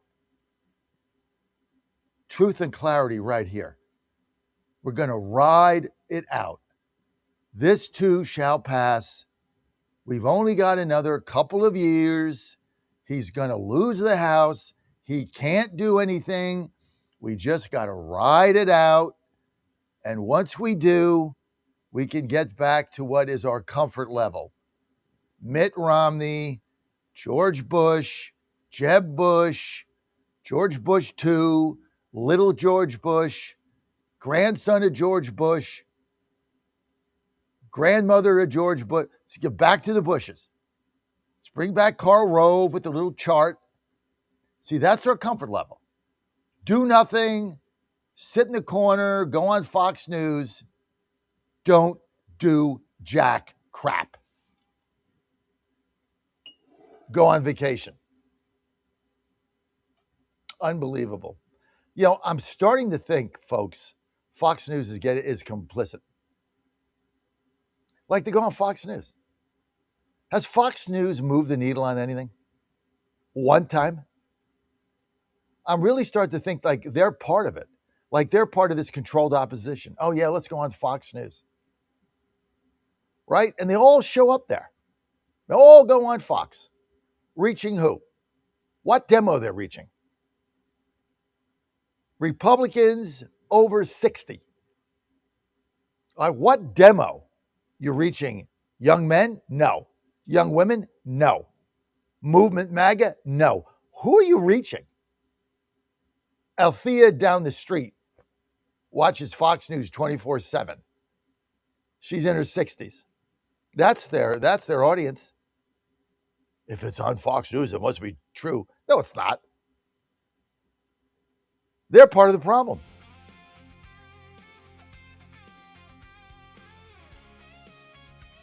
You can't win if you don't fight. I want winners. I want fighters. It's my problem with the Washington, D.C. GOP. That's why I'm running for all this stuff. That's, the whole bit. More about that when I get back. I think I'm an elected official, and they kicked me out of the. They won't let me go with them to Dallas. So I got to go with Virginia. Thank you, Jeff Ryer. I'm going to open with that when I get back. We're a little feisty today, folks. Are you going on vacation for another freaking month? Ask yourself that. Rob's coming up. Rob, do you have a month off? John in Monmouth County, do you have a month off, John? Another month off? They just had a month off. Now I got another month off. Oh, here, read this. I really would like to support the SAVE Act. I really think it's a good idea. I really want to help the president. Unfortunately, we don't have the votes, so we're going to recess and go home and try to build support with our constituents. Yep, that's what we're doing. Says it right here. Memo from John Thune. Be right back. Trump calling the late senator from South Carolina a true American original who left us much too soon. Lindsey Graham, described by the president as a force to be reckoned with, someone who gave America the full measure of his good and mighty heart. A huge search and rescue mission underway on Japan's southern island of Kyushu, devastated by a powerful earthquake. We've been hearing from Prime Minister Sanae Takaichi and her office, and they're saying the rescue effort is continuing. And she has also pointed out a new danger that she's concerned about is the heat stroke. Around this time of the year, Japan becomes very, very hot. It's about 35 degrees Celsius over there. And there are 37,000 homes still without electricity, without air conditioning. And there are thousands of rescue workers who are working throughout the day without any climate control. The BBC's Jay Kwan says the quake death toll has risen to at least 18. Cleanup the order of the day across flood-ravaged areas of the Northeast and storm-battered parts of the Midwest. On Wall Street, Dow futures down 128, NASDAQ futures up 42 points. More on these stories, townhall.com. If you're drowning in IRS debt and can't afford to pay, then you need to take advantage of special IRS tax programs that are available and free yourself from IRS collection efforts once and for all. Due to the financial hardship consumers are facing throughout the country, the Internal Revenue Service has made it easier to settle delinquent tax problems. An open phone line has been established by Community Tax for consumers to call and see if they qualify. Take down this number or store it in your cell phone, but call the Community Tax Helpline, 800-305-6762. If you owe back taxes to the IRS and cannot afford to pay them back, or even if you have years of unfiled tax returns, there's no need to fear anymore. But you have to call the Community Tax Helpline today at 800-305-6762 for the help that you need. Don't take on the IRS alone. They can attack your wages, savings, pension, home, and even your Social Security check. That's 800-305-6762 for your free consultation and to see if you qualify. That's 800-305-6762. Jordan's military says the country's air defenses intercepted 5 missiles launched from Iran early today. The interceptions come hours after the U.S. military said it had knocked down an Iranian missile barrage launched against U.S. forces in the Middle East, shattering a brief pause in the fighting. The U.S. military also says it worked with Saudi Arabia's forces to strike sites in Iraq that Tehran-backed militias have used to launch attacks in recent days. All Iranian missiles launched against American forces in the Middle East were intercepted. French authorities ordering nearly 4,000 more people to evacuate from Atlantic coast tourist sites because of raging wildfires. The orders are widening what may be France's largest peacetime evacuation. Meanwhile, the return of hot weather threatens firefighters' fragile hold on a vast wildfire west of Bordeaux. Fire crews held the blaze in check through a calm night. News and analysis, townhall.com. You can add Italy to a growing list of countries taking a second look at atomic power. Nearly 40 years after Italy abandoned nuclear power following the Chernobyl disaster, Premier Giorgia Meloni's government is laying the groundwork for a return to atomic energy. Officials argue rising electricity demand and energy security concerns require a broader mix of low-carbon power sources, including next-generation reactors. Public opinion appears to be shifting, especially among younger Italians who view nuclear energy as a tool for meeting climate and energy goals rather than through the lens of past accidents. Keith Peters reporting. Meeting in Washington this week, the Federal Reserve is expected to leave its benchmark interest rate unchanged. However, members of the central bank's rate-setting committee may not be so reluctant to act when they gather again next month. Their meeting next month take place on the 15th and 16th. More on these stories, townhall.com. Van Hillary has fought for America before, and he's ready to do it again. As an Air Force navigator in Desert Storm, Van's mission was simple: chart the course, stay on mission. When he came home to Tennessee, he won an election nobody thought a Republican could win. Then he did it again and again. For almost a decade, America First conservative Van Hillary has fought the radical left, stood with President Trump, and never folded, securing our border, cutting taxes, and bringing jobs to Tennessee. Radical Democrats are trying to hijack our country. President Trump needs a conservative fighter who knows how to win. I'll keep fighting to help President Trump finish what he started, keeping our border secure, growing our economy, and destroying the woke agenda. I'm Van Hillary, and I approve this message because I'm standing with President Trump to get America back on mission. America First conservative Van Hillary. He's never folded, and he never will. Paid for by Van for Tennessee. Everybody's talking about weight loss injections because the results are so dramatic. They work by lowering blood sugar and reducing appetite. So, what if you're looking to lose weight but not interested in painful weekly injections, especially when you hear about some of those intense side effects? That's why doctors created a weight loss supplement called Lean, and the results are remarkable. The ingredients studied in Lean have been shown to lower your blood sugar, burn fat by converting it into energy, and curb your appetite and cravings, so you're not as hungry. But listen, Lean is not for the casual dieter with only a few pounds to lose. The doctors at Brickhouse Nutrition created Lean for frustrated dieters with 10 or more pounds to lose. Get started with 20% off and free rush shipping so you can add Lean to your healthy diet and exercise plan. Go to takelean.com and enter the code Godzilla for your discount. That's discount code Godzilla at takelean.com. Hey folks, Al Green here for SatPhone. When you're on the go, you want to know you're connected. If it's a family vacation or an off-the-grid escape to a remote destination, having reliable communication helps you feel safe and secure. You can't afford to find yourself in a dead zone. That's why you need SatPhone. SatPhones are reliable, durable, and give you global coverage. If you can get outside, you can get in touch. It's that simple. Make calls from your SatPhone to any regular cell phone in the United States. The phones are $1,500 value, but you can get yours free. Just sign up for a 15-month plan, $94.95 a month. Get 150 minutes monthly that roll to the next month. Go 3 months without using them, that's fine. Yes, 3 months, 450 minutes, all yours. Visit SAT123.com or call 855-980-5830. SAT123.com, 855-980-5830. Get surety and security with your SatPhone. Call now. Washington is wasting $500 million every year on a federal supervision system that doesn't work. Probation officers are overwhelmed. Resources are going to people who pose zero threat, while actual dangerous individuals slip through the cracks. The Safer Supervision Act stops the waste and refocuses every dollar on protecting families from harm. President Trump's own pollster found about 80% of Trump voters want this fixed. It's time for Congress to get this done. Stop the waste. Protect our communities. Visit safersupervision.com. Paid for by the Reform Action Fund. And they're off. This summer, the Thunder returns to Colonial Downs Racetrack. Live thoroughbred racing June 25th through September 7th. Feel the excitement. Hear the roar of the crowd. Experience Virginia's premier horse racing destination every Thursday through Sunday all summer long. Bring the whole family for Family Fun Sundays, packed with activities for all ages. Parking? Free. General admission? Free. Memories? Priceless. Make Colonial Downs Racetrack your new summer fun time tradition. Get tickets and race day info now at colonialdowns.com. Wagering at its finest, playing at the highest levels, under the highest stakes, for more than a decade. This is the world Past the Wire has conquered, bringing you uncompromised thoroughbred authority and elite track data that anchors the game. But the modern wagering landscape is expanding.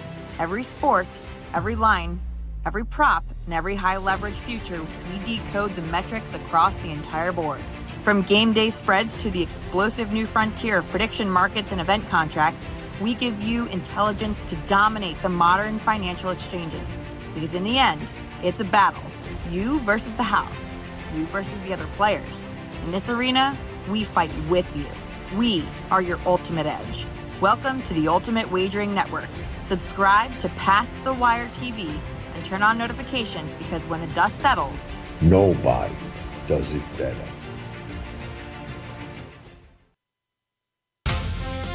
Live from the studios of the John Fredericks Media Network, it's The John Fredericks Show. Grab yourself a cup of 1775 coffee, sit back, and get ready for the best 4 hours of talk in the universe.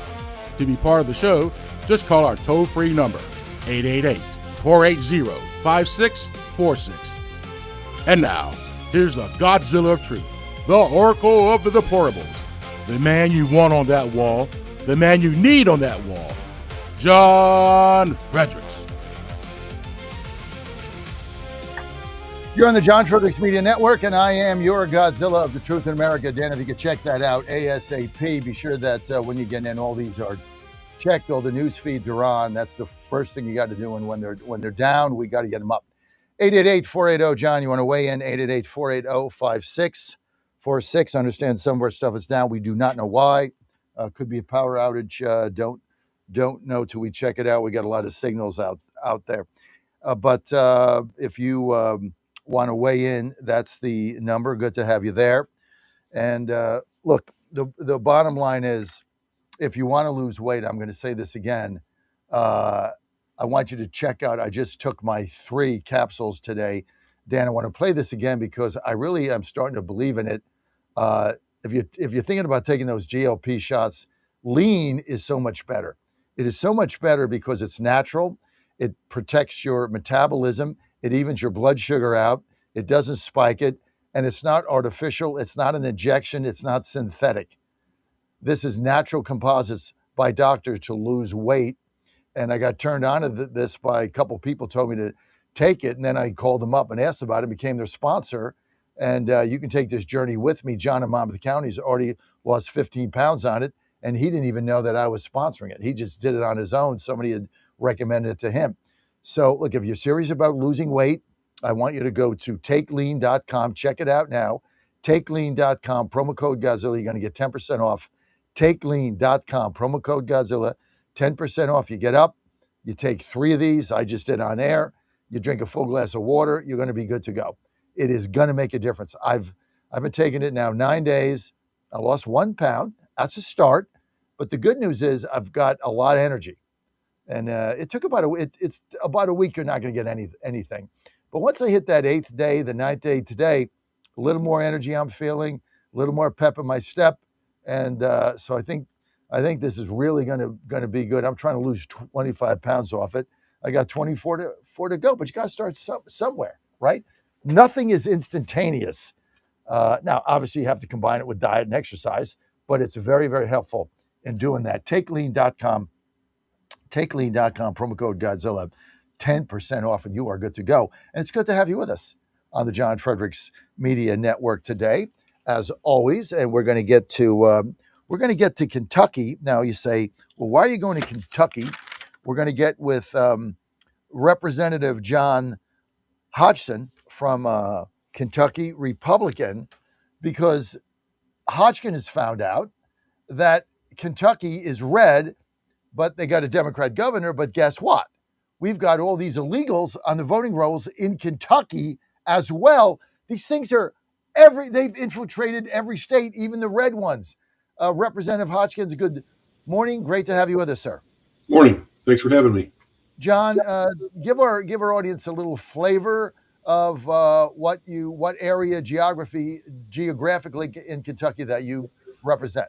I'm on the rural edge of the big city, which is Louisville. And I've been the vice chair of the state elections committee for a couple of years, doing a lot of work on election integrity and election law since I was a civilian. Started an election integrity group back in about 2019. So it's a passion of mine. Before we get to election integrity, I'm a racehorse owner. Tell us what's going on in Churchill Downs. Is everything good? Everything's good. We've got a lot of green grass here and a lot of rain, a lot of racehorses growing, and it's certainly the symbol of our state. Between bourbon and racehorses, that's what brings a lot of people to Kentucky, and it's a beautiful place to come tour. Well, we're going to be there. We're going to be there pretty soon. We got a couple that are probably going to Churchill Downs after the Colonial Downs meet. So Be sure that you put your mobile number. I think I have it. No, I have your mobile. When I get there, Ann and I will contact you. Maybe we'll meet, get to know each other. So that should be fun when we get out there. Around. Yeah. So Colonial Downs ends September 7th. I know one of our horses is going to Tampa. He runs on turf, but I think the other two are going from Ellis, right? Ellis and where's Ellis? Park, yeah. Is that Indiana? It's almost in Indiana, but it's in Kentucky. Yeah. Just the end of Kentucky. They go back to Churchill Downs. So I'll give you a holler then. Great. And by the way, my trainer is Mike Tomlinson. Great guy. Great guy. Tell us about voter integrity in Kentucky. What the deal is, John? Yeah, so I started getting involved in voter integrity back after the 2019 election because we saw some irregularities and didn't get good answers. And I was completely frustrated trying to do open records requests, get lawyers to help challenge elections. I got the big hand of stop everywhere I went.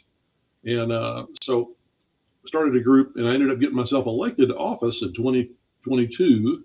And within 2 years, have become vice chair of the House Elections Committee. So I've had a hand in and a voice in on all the election integrity reforms we've made since then. We've taken Kentucky from what I think was probably a bottom dweller in terms of integrity to probably top 20% in the country. But there are continual problems, and people keep finding new ways to cheat, and we have to keep finding new ways to stop them. So here a couple of years back, I passed a bill that said, if you are thrown off of a jury because you're a non-citizen, that's an excuse to get out of jury duty, then the office of the courts has to send a list to the Board of elections. Well, son of a gun, years they've thrown 3,500 people off of jury rolls for being non-citizens because there are non-citizens here. And I do want to say non-citizen, not necessarily illegal, but not a born or naturalized U.S. citizen. And of those people, more than 350 in the last 2 years have been removed from the voter rolls because they, in fact, were on the voter rolls as non-citizens. I then did a third open records request and delved deeper and found out more than 150 of them had cast votes or multiple votes in Kentucky elections. And that information has been turned over to the Kentucky Attorney General. I'm trying to get some action on it. What's frustrating to me is I think people think it's small potatoes. It's like, well, it's just a few people, but how many non-citizens voting in our election is too many? We've had races won and lost in Kentucky by one vote. We've had statewide elections won and lost by 83 votes. And so we've had more than 150 non-citizens voting in Kentucky elections in the last couple of years. How many? More than 150 non-citizens. I mean, you have no country if you can't even protect your voting rolls. That's right. I mean, that's just the bottom line here. John Hodgkin with us, John, representative from Kentucky. What district is that, John? 36, Eastern Jefferson. Right. Yeah. Representative Republican 36, head of the Voter Integrity Commission in the State House in Kentucky. You've got 150 people that have actually voted illegally, right? That's so right. People say, 150 doesn't matter. Well, the problem is if it's a local election, like I'm running for a neighborhood commission here, which is a ballot position. This is going to be decided. I got 2,000 people in my district, right?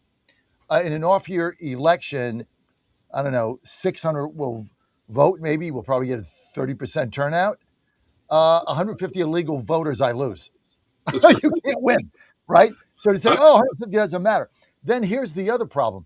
150 of that, 150 today, 150,000 tomorrow, right? Now, Tell us what you guys are doing about it. So what we've done is I had a law to compel the Board of Elections to publish every month a list of the voters that have been removed from the rolls. And from those cumulative efforts in the last 4 years, we've taken 800,000 people off the rolls in Kentucky. That includes people that have moved. Wait a minute. Wait, John. How many? 800,000 people off the voter rolls in Kentucky because they've moved, they've died, they've become felons, and 150 of them were non-citizens. Have they been removed now? They have. So you guys, in what time period did you wax 800,000 voters from your voter rolls who shouldn't have been there? That was over about the last 4 years. It's a very cumbersome process because of the NVRA, the National Voter Registration Act. It makes it difficult to remove people. You have to send them postcards over a couple of years. But through some diligent efforts, 800,000 are gone, and now the citizens can look online. They can see a spreadsheet and see exactly how many people are removed every month. And of course, people die every month. People move, and that's legit. But also, people get convicted of felonies. They're judged mentally incompetent, and now we have a column on that report for non-citizens. And we remove double-digit non-citizens from the voting rolls every month. You know, you're the model, John. Are you guys not the model for the nation? I don't know if we're the model, but we're a model. I go to a lot of election conferences and people ask us how we did what we did because, quite frankly, I mean, Kentucky was known for years down there with Louisiana and Illinois as being one of the most corrupt states in the union. And we have tried to make our election laws more transparent, tried to get the public involved. And my big thing is I want everybody to see what we're doing. Don't just tell us elections are secure. I hate hearing that. Say, people are going to try to cheat. We're going to try to catch them. Here's the data. And that's what we have now. Our State Board of Election now publishes a list of all these removals, like I said, in spreadsheet form. We also have a list out there of every address in the state and how many voters are registered at that address. So if you find the gravel lot next door to your house has 100 people registered at it, you might ask a question. And that's publicly available also. You know, I love what you guys are doing. And I know you say it's a model, and I appreciate you being humble. I appreciate that. I'm that way too. So I really get where you're coming from, but it is the model because I've not seen this. You know, Stephanie Bohaya told me to call you up. As usual, Stephanie's spot on. So thank you, Stephanie, if you're tuning us in for getting you together. But we have got to platform you somewhere because what you've done in Kentucky should be done everywhere. And the level of transparency you've got, you know, one great thing about being a candidate, like I filed and I had immediate access to the voter rolls within my commission, right? Right. So you get, and they, I mean, in Washington, D.C., as corrupt as we are here, the actually Department of Elections does a really good job. So the minute you file, you got to get signatures, right? So they send you a spreadsheet, which you log into, right? There's a login, obviously. Everybody can't get that. So there's a login, and you've got every voter, every address, right? And you can click them and check back how long they've been registered, how long they voted, what elections they voted in. And then, you know, I'm knocking on doors and, you know, once in a while you get somebody that doesn't live there and I just report it in. No big deal.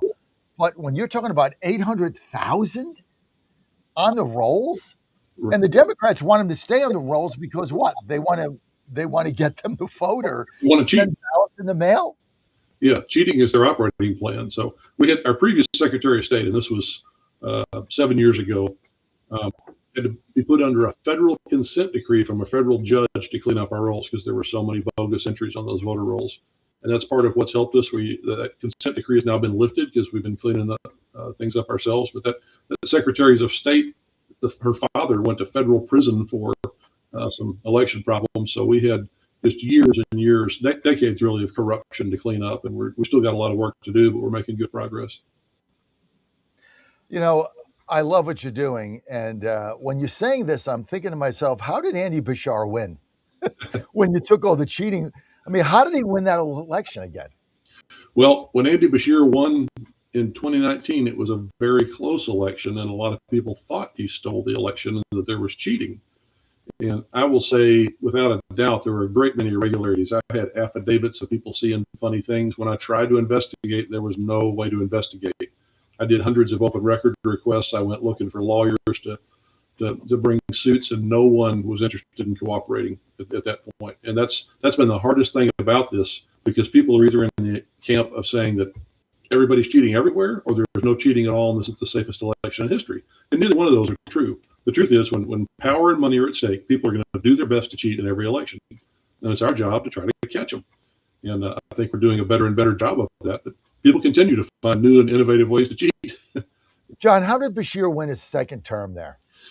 That was a sad day. You know, we have an off-year election in Kentucky. It's in the odd years, and it was a very low turnout race. And frankly, Republicans just didn't show up to vote. Why?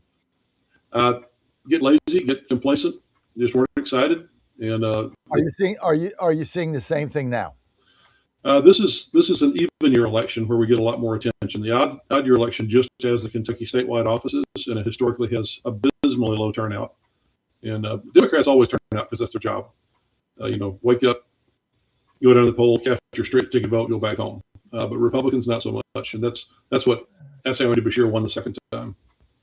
All right, tell me about your U.S. Senate race. I assume you guys are in good shape there, right? Yeah, we certainly have. We've flipped the registration statistics in this state over the last few years. Republicans have a decided advantage now over Democrats. Booker, the Democrat candidate, is really quite at the socialist end, at the crazy end of the spectrum. And right. He borrows a known quantity from the U.S. Congress, so I think he's going to win. I do think we have to overcome that apathy gap because no one's thrilled with our government right now. It seems like for various reasons, and we've got to get people to the polls. Got to show up to win. So what do the polls look right now for Barr?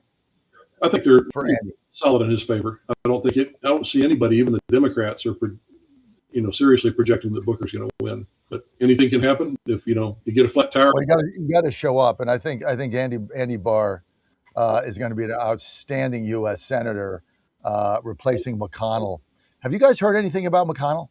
So he released another photograph yesterday of him and laying by the bedside, and he says he's in rehab and doing better. So I know you take him at his word. Our governor is chomping at the bit to break the law and try to appoint Booker to that seat. He can't do it. He'll end up in court. Well, this is why. This is why McConnell's hanging on, right? Because he knows that Bashir will appoint Booker, and then he'll be the incumbent running and try to beat Barr. Well, so we'll try to appoint Booker. That's actually against state law. State law requires a special election. There are points that could be challenged that are confusing in court, but also the U.S. Constitution said the Senate judges the qualifications and elections of its own members, and they can refuse to seat Booker, which I think they would because he would have been appointed illegally if that were the case. But Andy will absolutely try to do it if Mitch is not able to complete his term. John, who's running for Andy Barr's seat in Congress?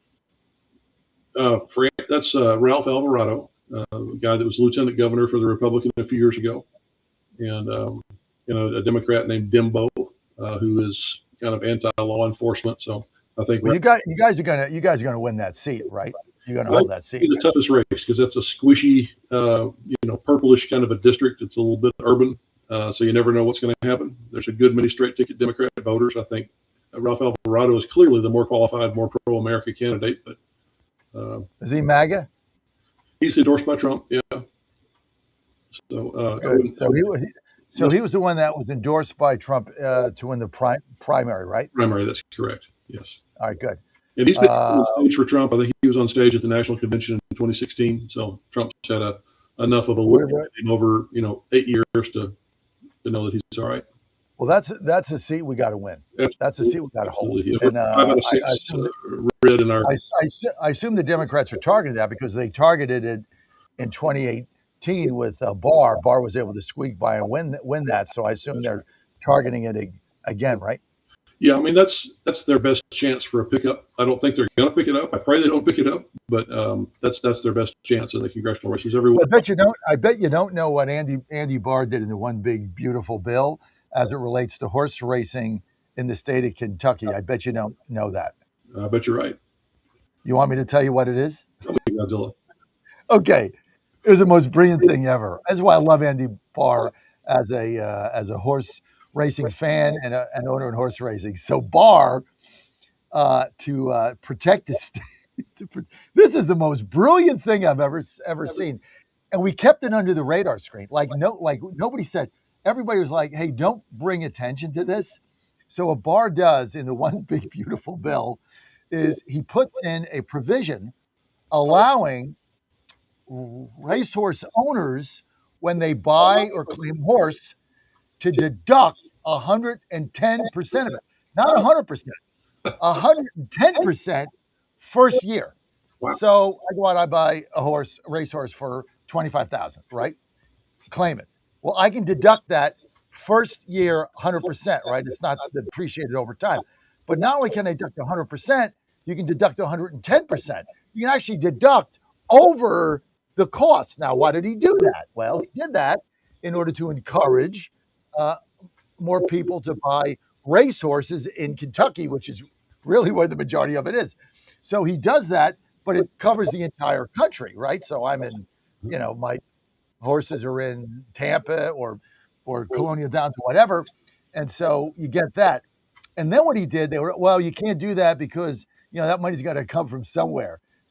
So then what he does this was brilliant. So to compromise, what he does is he says, okay, for those that are gambling, you can only claim 90% of the money you lost gambling against your winnings. Wow. So let's say you're out at a casino or something and you win $10,000, right? So, you get a check because it's over $600. They'll give you a check, whatever. But that $10,000, you have to claim that on your income because it's winnings. But then the IRS allows you to gather up all your losing tickets and offset that dollar for dollar. So if you lost, I don't know, $15,000, you can write off the 10. But what Barr did to get the votes on the 100% deduction for racehorses, he said, well, gamblers will only allow them to deduct 90% of their winnings. So you can win $1,000, lose $20,000, but you still have to pay taxes on 10% or $100 a day. That's how we got it through. I mean, because gamblers have no constituency. Like you're betting on MGM or something. There's no constituency for gamblers. So nobody cared. So that's how we got it through. The guy is a friggin' genius, dude. A genius. And he had all the people like me in the business that have platforms to really not talk about it. You didn't want to bring attention to it. The guy's a genius. I can just imagine him in the Senate. As a horse racing owner, I love you, Andy Barr. Thank you for the one big, beautiful bill. I bet you didn't know that, John. That was a little known fact. Now, I do know the best way to become a millionaire in horse racing, which is start as a billionaire.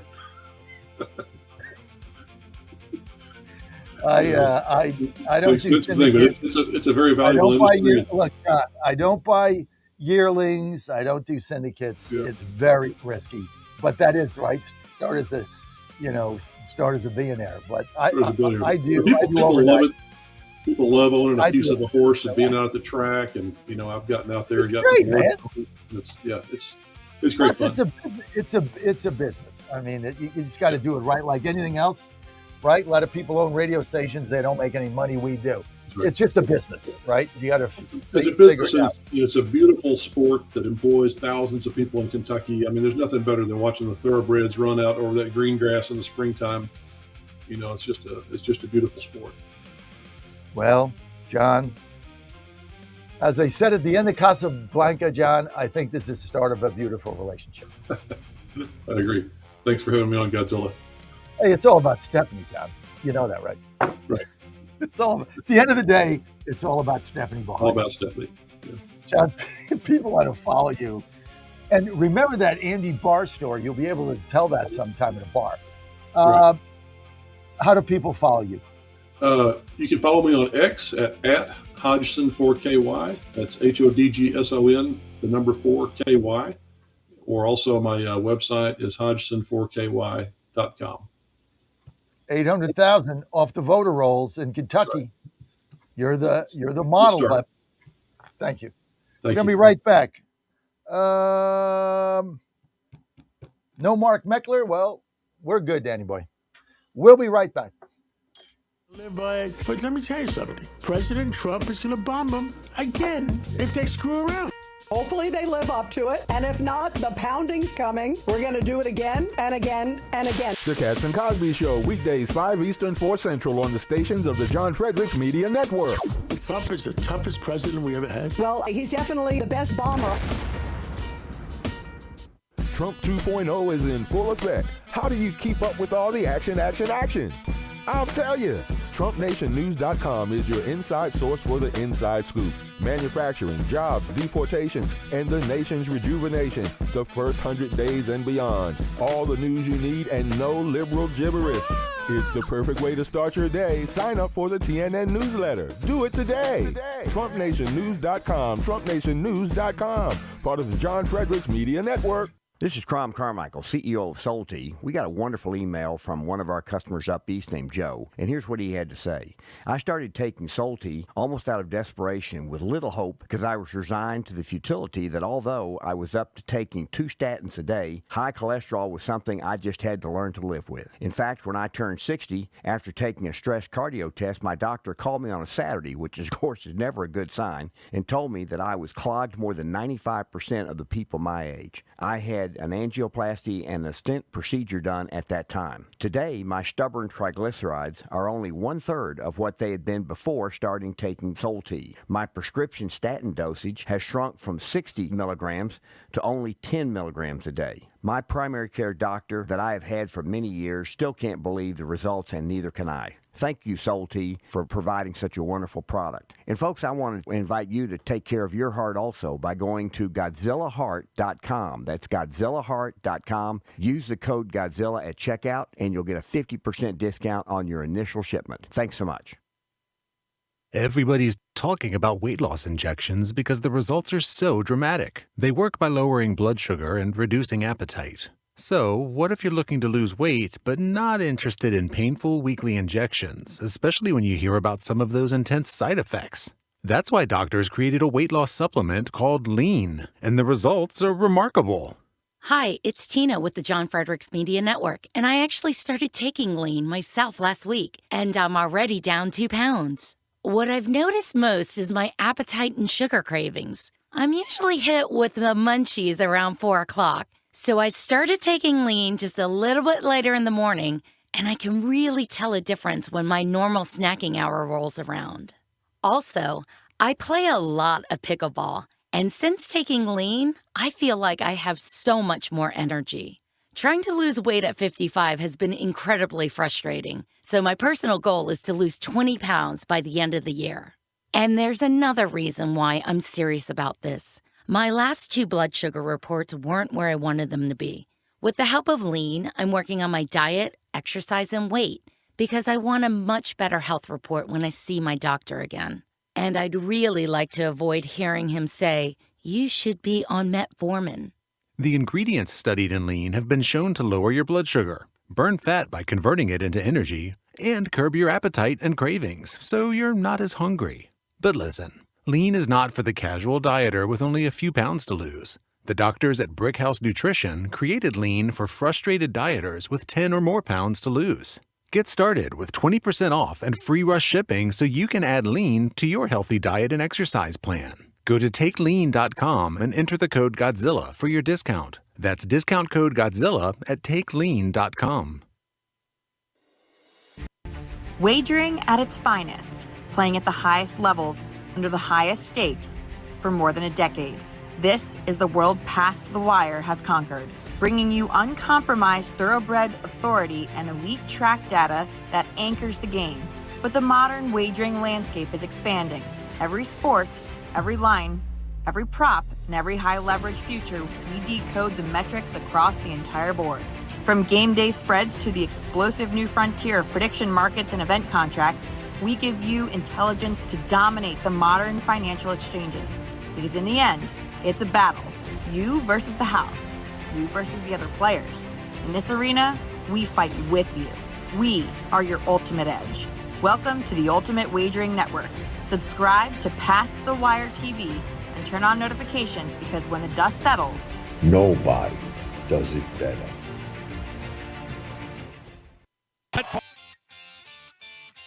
He's your Godzilla of the truth in America. It's Godzilla! No gibberish or nonsense, just common sense. And now back to the John Fredericks Show.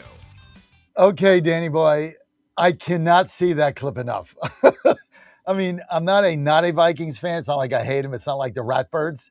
But I can't see that clip enough because the guy's going crazy about why are you throwing the football? Like, just run the ball out of bounds, kick a field goal. You go to the Super Bowl. You got 6 seconds on the clock. You're in field goal range. Like, what are you doing? I've loved that call for about 16, 17 years. The Vikings were the best team in football that year too. They were the best team. The Steelers had the most unbelievable comeback win against them in 2009. They were down 20-10 with like 2 minutes to go and ended up winning the game in the most unbelievable, improbable circumstances. But the Vikings were great that year, and they really should have gone to the Super Bowl and probably won it. Well, they were there. I mean, all they had to do. Just take a knee. All he had to do, he had 6 yards ahead of him. Yeah. I mean, that would have been a 48-yard field goal, which that kicker, I forget his name, the guy had a great season. I mean, that would have been a 47-yard field goal. It's a done deal. The game's over. They win. I mean, why you throw it? And even throwing the ball, I mean, he threw it in the middle of the field. So they only had 7 seconds. And he was throwing like a 5-yard pass. Yeah. Like, the whole thing was ridiculous. It's the old gunslinger Brett Favre. That's, you live by the sword, you die by the sword. I guess so. He I guess at that point had the NFL record for the most touchdowns thrown and also the record for the most interceptions. And just I loved our last guest, Hodggood. Sometimes you get people on, you don't know them, and the guy was really good. But you think about cleaning up voter rolls and getting 800,000 phony votes off the rolls. I mean, that is an enormous number. And I mean, this is what he said. He said the Democrats are in business to cheat. If they don't cheat, they can't win. This is why they don't want to pass the SAVE Act. And you're telling me that if that's the number in Kentucky, it's not more than that in true blue states? Right. I'm telling you, that's the whole thing. All right, I'm going to get to, speaking of sports, let's get to Clay Travis here, saying that Fauci belongs in prison over these files. I'm not disagreeing with that. Hey, do I still have Rob on? Or did I forgot about Rob. All right, Rob, I'll get to you in a minute. Also, just want to tell everybody our new show, Pass the Wire Sports. You just saw the ad for that. Pass the Wire Sports. That'll be debuting on Monday, August 3rd. It's going to be 6 p.m. to 7 p.m. Eastern Time, 5 to 6 Central, 6 to 7 Eastern Time, Monday to Friday. Pass the Wire Sports Show will launch with John Zaccanelli and John Stanton on Monday, 6 to 7 p.m. So it's going to take an hour Levin, an hour Larry Elder, as we grow our News Talk Sports Network. You know, the success, Dan, of the Godzilla Win Show was shocking to us. I mean, this thing has grown from basically, the show was camp. My son and I did it as a lark 7 years ago. We had Nate on, and it was just like a fun thing to do with my son. And, we bet football, so we just wanted to do a show on a Saturday, and we got together, we had fun. 7 years later, it's grown into the hottest thing we have. And no one knows why, right? Maybe it's Chris Saxman. I don't know. Maybe it's Dan Hobgood. But this thing it's some of the kids we have on. We've given them a lot of them a platform. We have a site, GodzillaWins.com. So we decided to expand that as we grow our sports handicapping division of the company, which is real now. And so that's why we're getting Past the Wire Sports, which debuts Monday, 6 to 7 p.m. We know it's not for everybody. And some people will be missing Levin for that hour, depending on what market you're in. But there's a lot of people that are going to be tuning that show in. And like me, they give picks out, they give analysis, they talk about sports, whatever. And, our vision is that basically we're just merging the audience is 1 + 1 = 5. It's basically the way that this has worked for us. So you're going to enjoy that show. It's very lively. John Zaccanelli that runs it, who is running that operation with my son, Jack. John was former minority owner, president, and general manager of the Dallas Mavericks. This guy knows what he's talking about. and very, very, very, very astute guy. So that should be a fun show. And that starts on Monday, 6 to 7 p.m. Eastern Time, p.m. Across our network. Yes, Frank Zaccanelli. That is correct. Frank Zaccanelli. Okay, let's get to Clay Travis, and then I'll go to Rob in New York. Here's Travis saying, Fauci needs to be in a jumpsuit. Roll it. Anthony Fauci will have a reckoning and finally realize that he is indeed not a god. Clay Travis, Fox News contributor. Well, tomorrow should be interesting, Clay. Yeah, Fauci belongs in prison for the rest of his life, and I'm not over it. And I expect, unfortunately, Jesse, that Fauci will take the fifth on everything. His lawyers will probably advise him that because he was such a moron that he had an 1,100-page diary that directly contradicted many of the public comments that he was making, that Rand Paul will tear him apart limb from limb in a metaphorical sense if he tries to answer questions here. For anybody out there like me that is a lawyer, all of this diary is admissible under hearsay exemptions, so he can't hide that way. And I think Fauci is a coward. And as much as I would like to have a moment, as we were talking about on the Clay and Buck show, where you have a Nathan Jessup versus Tom Cruise back in A Few Good Men, where Fauci really goes head-to-head with Rand Paul, and Rand Paul gets him to admit that he's been lying for the entirety of this COVID era. I think Fauci's going to do what he's often done. He's going to run and hide. He's going to use the Fifth Amendment. And unfortunately, I think, Jesse, the message here is you can lie for years to the American public. You can be rewarded. You can flirt with Jessica, Julia Roberts, and all those old chicks that he was, Bette Midler, that he was bragging about interacting with. And there are no consequences. And unfortunately, I think this has destroyed a lot of trust in the American public, right? The reason why people don't trust the government now, I think to a large extent, is because they lied to us about everything during COVID. And many of us, myself among them, are not over it.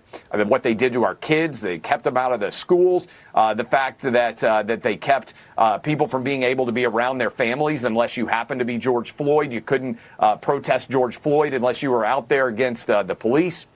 And let me also build on this, because this ties in too. Jake Tapper. Jake Tapper, think about this for a minute. Brian Williams lost his job, Jesse, because he lied about being under fire in Iraq.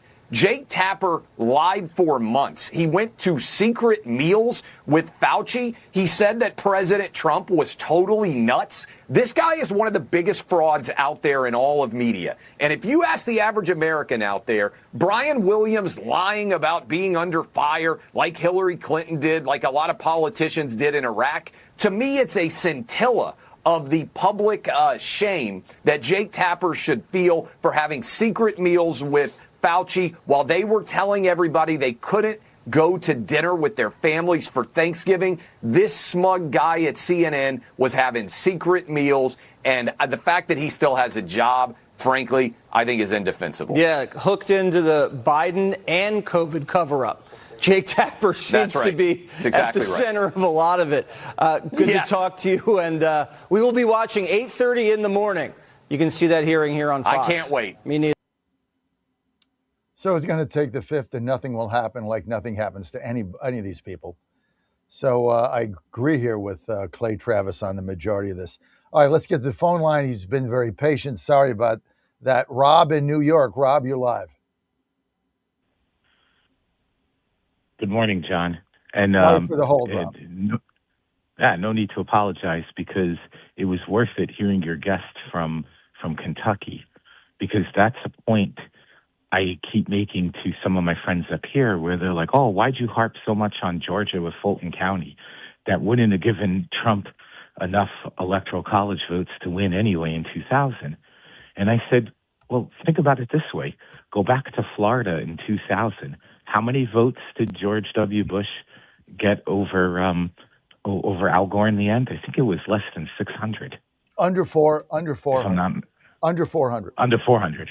Yeah, okay, I'm sorry, I was wrong. So that's even closer. So that was the point your guest from Kentucky was making.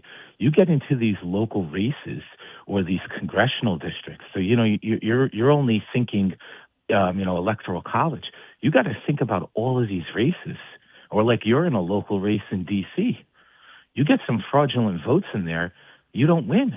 I mean, and that's not fair. That's not fair to the candidates who work it. In my commission race, when we did the turnout model, we need about 400 votes to win. 400 of what we think will turn out. So if there's 150 people voting illegally, I can't win because they're gonna vote for the Democrat. So I can't win. So, I mean, basically, I should just stop now if that were the case here. So you say 150 doesn't matter. It certainly matters to my race because win or lose, this thing is going to be within, 2 or 3%. So, this idea that 150 don't matter. But then the other problem is, Rob, it's 150 today and it's 150,000 tomorrow. And then in another state, it's 1.5 million. I mean, the number doesn't go down, it goes up, Rob. Right, and that's why the situation in New Jersey is so serious because she is doubling down, Mikey Sherrill, or tripling down on not turning over this. Trump is that, and if you look at the words she's using, she calls them, I think she said residents of New Jersey or citizens of New Jersey. She's some term like that. So she's dancing around playing footsie with their legality. Of these folks, trying to confuse and muddy the waters. And at the same time, out of the other side of her mouth, oh, well, we're all transparent here. I have my law firm looking at it. I mean, this is ridiculous. My law firm. Okay. It is. I mean, it's like we have my law firm is checking into it. My political Democrat machine law firm that basically, was part of this. We got the foxes in the hen house. Judging the chickens. I mean, it's ridiculous, without a doubt. I want to get your take on something here. I want to get your take on the Democrat Senator Fetterman calls this guy Abdul Al-Sayed the Pontiac Plantner, running to be the head of the pro-Hamas wing of the party. I don't know what Fetterman is going to do here. I should get him on my show. I really need to jot that down. Every day I forget to email his staff. I'm going to definitely do that today. Dan, remind me of that. I just forgot. Let's get to, I want to get to, what is this? 17? I think 16, I think. 16. Yeah, let's get to Fetterman on this guy in Michigan and get Rob's view on that. Senator, you can comment on that the Michigan individual. I didn't even understand what that meant, ogre on a pike. I think you've kind of embraced the whole Shrek analogy, kind of laugh at that. But I think what he was saying was that they need to make an example out of you, that a Democrat who was elected as a Democrat shouldn't be able to say the things you're saying because you were supposedly elected with Democrat values that you need to stick to. But since when did some of these Democrat values include some of the things you just talked about? So I don't even understand the point that this gentleman was making. Yeah, I mean, I never worked out in male modeling, yeah, I mean, call me Senator Shrek, whatever. But this guy is really the Pontiac Plantner. And now he's really running to be the head of our emerging pro-Hamas wing here in the party. So for me, politically, some of the things that he said or done are unacceptable to me.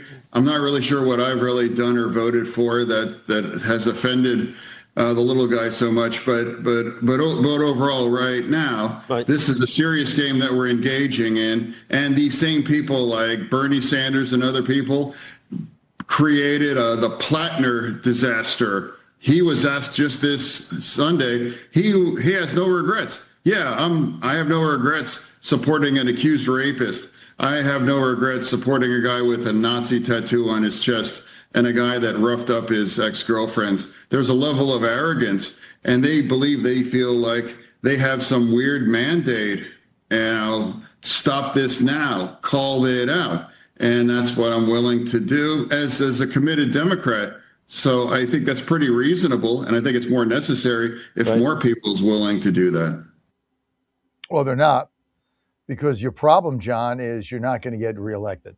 So that's why they're not going to do it. So if you run as a Democrat, you'll get beat in a Democratic primary in Pennsylvania, likely 2-1, like 65-35, 68-32. You have no shot. And if you try to run as a Republican, you can't get the nomination because you lose there too, because you vote with the Democrats 85% of the time. So we have no interest in you being a Republican. So the only thing you can do is run as an independent if you want to get reelected, and then you're going to ensure that a Republican wins. So we encourage you to do that. But to say, I've got a right to do it, sure you do. Why does anybody else do it? Because they'll lose. And they'll give up their seat and they'll give up their power. And that's why they don't have the balls to do it. You do, and I congratulate you for that. As a result of that, you're going to be a one-term senator, which is shameful, but you have no shot to get renominated by the Democrats in your whack job state. So there you go. Rob, go ahead. I'll give you the final word on this whole thing. I can't figure Fetterman out. I mean, admittedly, I made fun of him when he initially ran. I fell into that Shrek and all that other, jokes about him. But after the guy had his stroke, it's like his brain got rewired. And I mean that lovingly. But I don't understand why he's still with the Democrats, because you put him together with McCormick, and McCormick's not some fire-breathing MAGA guy, but those two guys actually care about Pennsylvania. And you know something? That's important, because we were discussing the other day about how Pennsylvania's electorate is. It's kind of, split, and there's some people that do cross over. So he would be perfect as like a moderate Republican, because there's really no home for him in the Democrat Party anymore. And I don't know what his deal is. Well, I respect him because he knows that he's not going to get reelected, and he's speaking the truth. And nobody else has the courage to do that. And the one thing he said, which is the buried lead here, is, why aren't more of my Democratic colleagues that I know believe what I'm saying speaking out, is because that'll end their careers, because the communists control the party. And so you can't get nominated, right? Simple. I mean, that's why they're not doing it, John. You have the balls to do it. You don't care if you get reelected or not. They do. That's the difference. Rob, that's the difference. All right. Thank you, Rob. Kevin in Forest, Virginia. Kevin, you're live.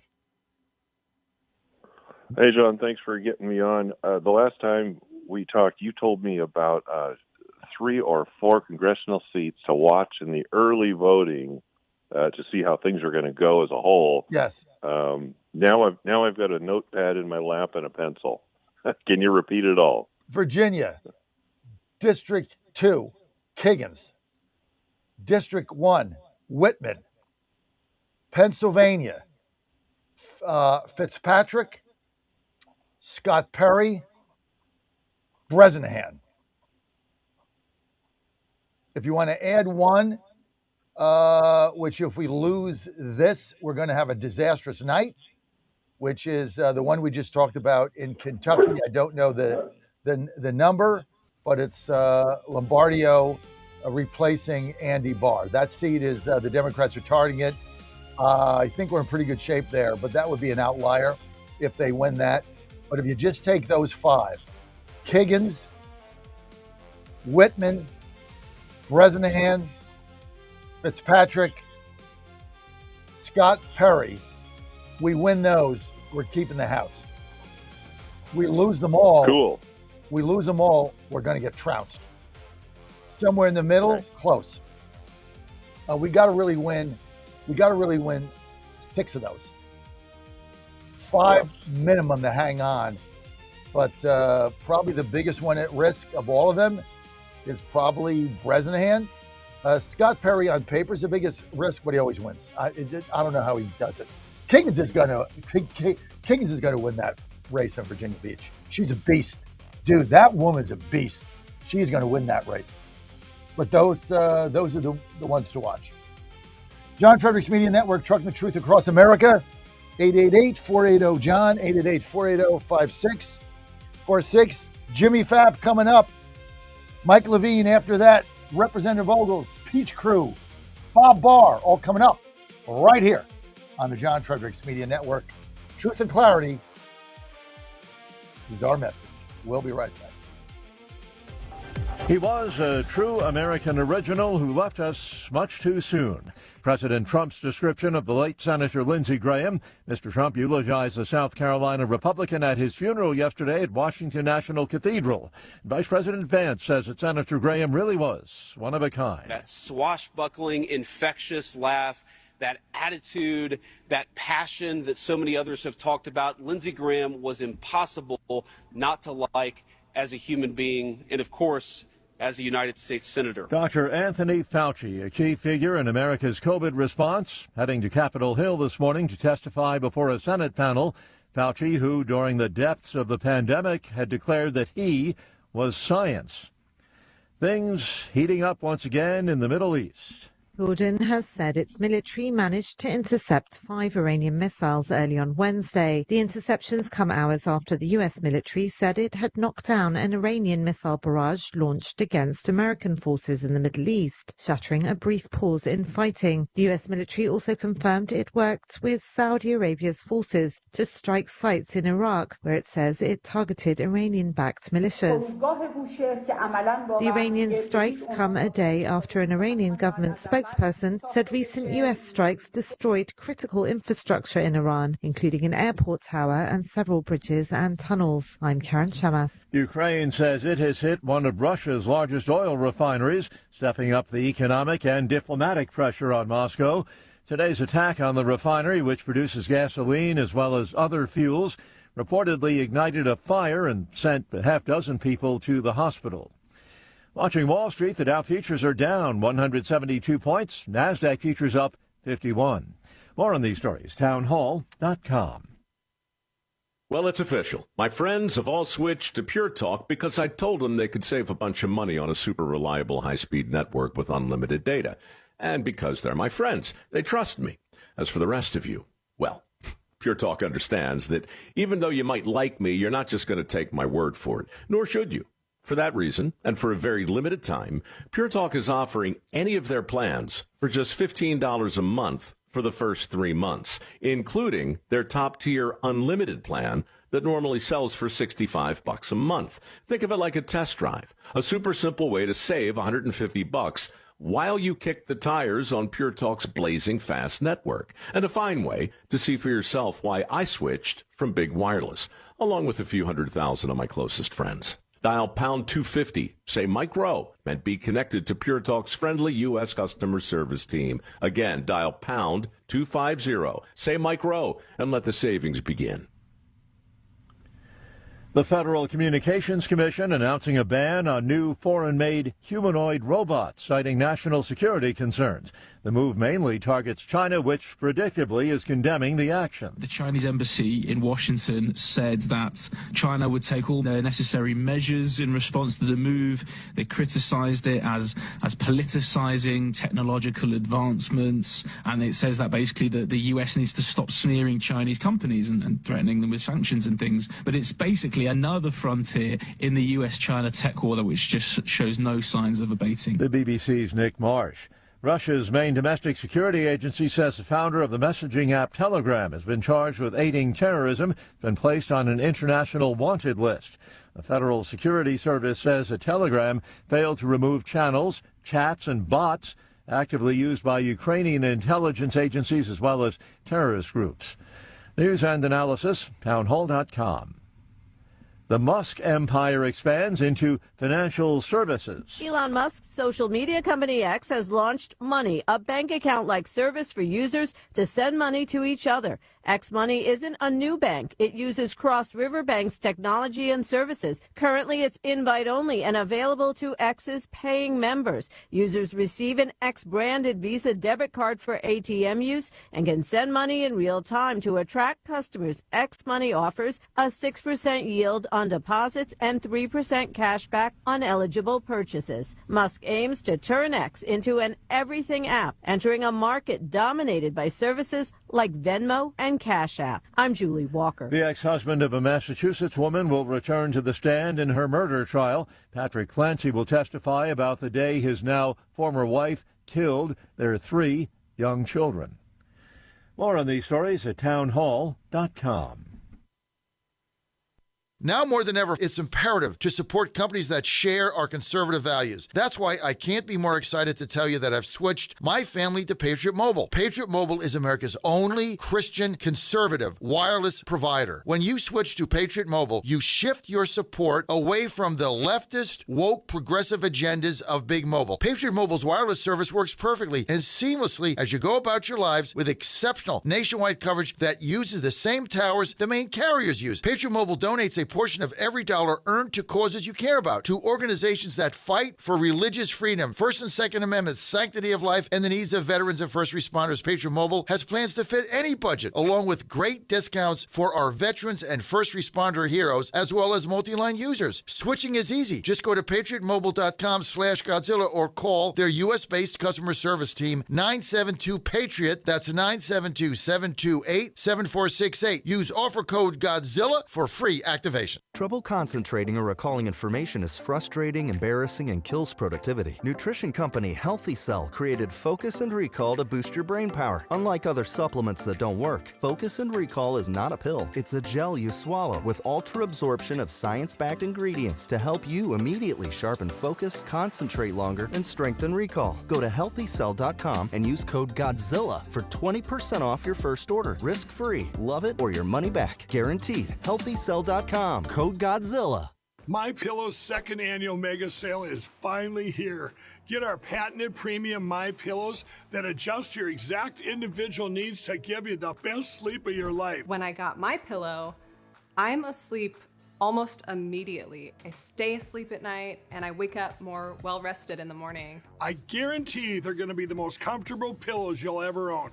King size only $24.98. Queen size only $19.98. Giza Dream bed sheets, the best sheets in history, as low as $29.98. Lux Piers 6-piece towel sets, towels that actually dry you. What a concept. Now only $39.98. And our made in the USA mattresses and mattress toppers as low as $99.98. So go to mypillow.com or call the number on your screen. Use your promo code to take advantage of our second annual mega sale. Plus, free shipping options available when you order today. So don't delay, order now. Everybody's talking about weight loss injections because the results are so dramatic. They work by lowering blood sugar and reducing appetite. So, what if you're looking to lose weight but not interested in painful weekly injections, especially when you hear about some of those intense side effects? That's why doctors created a weight loss supplement called Lean, and the results are remarkable. The ingredients studied in Lean have been shown to lower your blood sugar, burn fat by converting it into energy, and curb your appetite and cravings, so you're not as hungry. But listen, Lean is not for the casual dieter with only a few pounds to lose. The doctors at Brickhouse Nutrition created Lean for frustrated dieters with 10 or more pounds to lose. Get started with 20% off and free rush shipping so you can add Lean to your healthy diet and exercise plan. Go to takelean.com and enter the code Godzilla for your discount. That's discount code Godzilla at takelean.com. And they're off. This summer, the Thunder returns to Colonial Downs Racetrack. Live thoroughbred racing June 25th through September 7th. Feel the excitement. Hear the roar of the crowd. Experience Virginia's premier horse racing destination every Thursday through Sunday all summer long. Bring the whole family for Family Fun Sundays, packed with activities for all ages. Parking? Free. General admission? Free. Memories? Priceless. Make Colonial Downs Racetrack your new summer fun time tradition. Get tickets and race day info now at colonialdowns.com. Everybody's talking about weight loss injections because the results are so dramatic. They work by lowering blood sugar and reducing appetite. So, what if you're looking to lose weight but not interested in painful weekly injections, especially when you hear about some of those intense side effects? That's why doctors created a weight loss supplement called Lean, and the results are remarkable. Hi, it's Tina with the John Fredericks Media Network, and I actually started taking Lean myself last week, and I'm already down 2 pounds. What I've noticed most is my appetite and sugar cravings. I'm usually hit with the munchies around 4 o'clock, so I started taking Lean just a little bit later in the morning, and I can really tell a difference when my normal snacking hour rolls around. Also, I play a lot of pickleball, and since taking Lean, I feel like I have so much more energy. Trying to lose weight at 55 has been incredibly frustrating, so my personal goal is to lose 20 pounds by the end of the year. And there's another reason why I'm serious about this. My last 2 blood sugar reports weren't where I wanted them to be.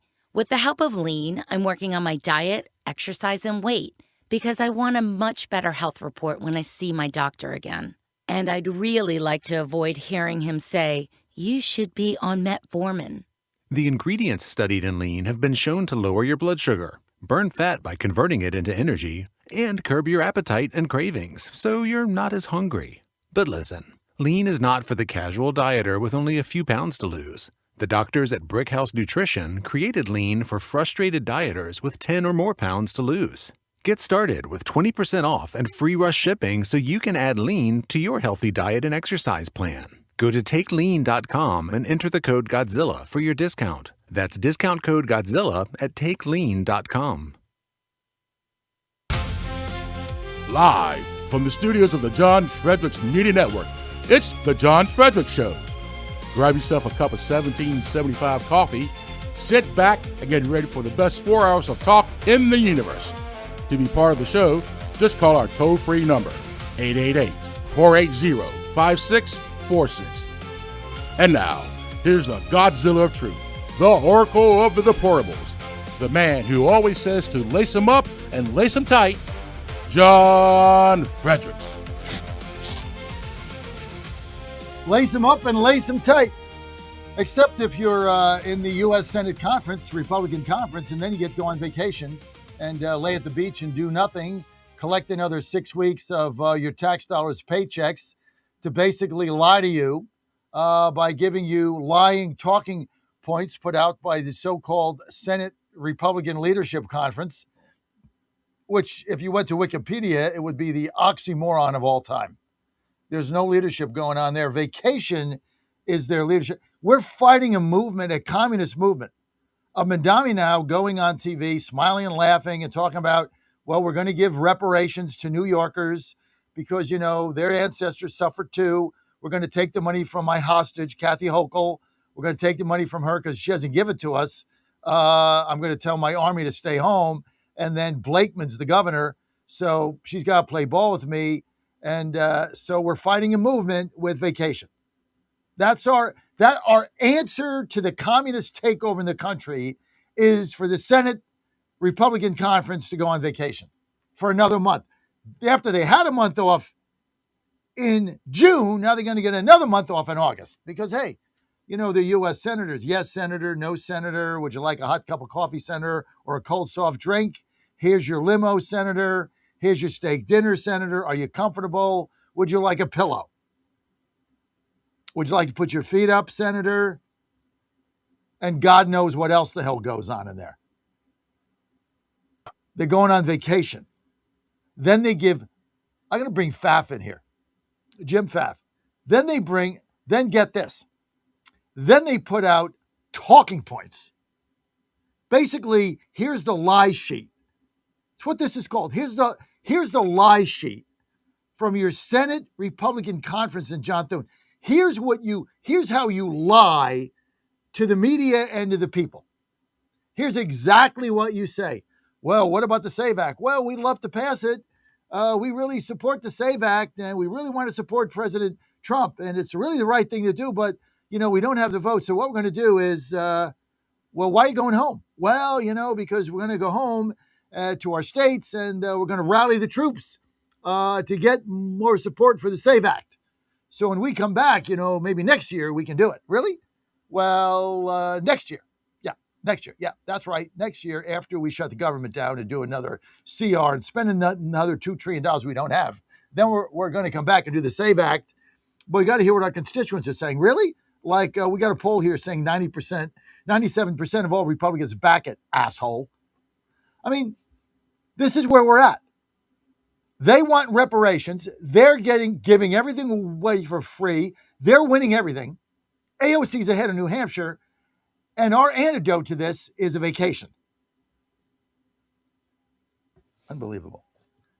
I mean, I can't contain my disdain and disgust for the reprehensible behavior of the Republican conference in the Senate. It's absolutely reprehensible.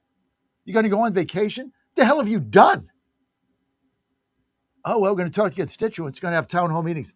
When was the last time a senator had a town hall meeting? Like next to never? You're lying sacks of crap. You're all liars. And you're going on vacation. I tell you this, though, if you're going on vacation, if you're really going on vacation, like, our listeners don't have a month. They have like a week, right? 2 weeks if, things go well. They got a week. But if you're going on vacation, you want to be sure you have your medical emergency kit right here. I just got another one because now it's gone. Joe goes back to campus Wednesday. So, he had taken a bunch of stuff. I got to get a new one for him. I got to get mine replenished.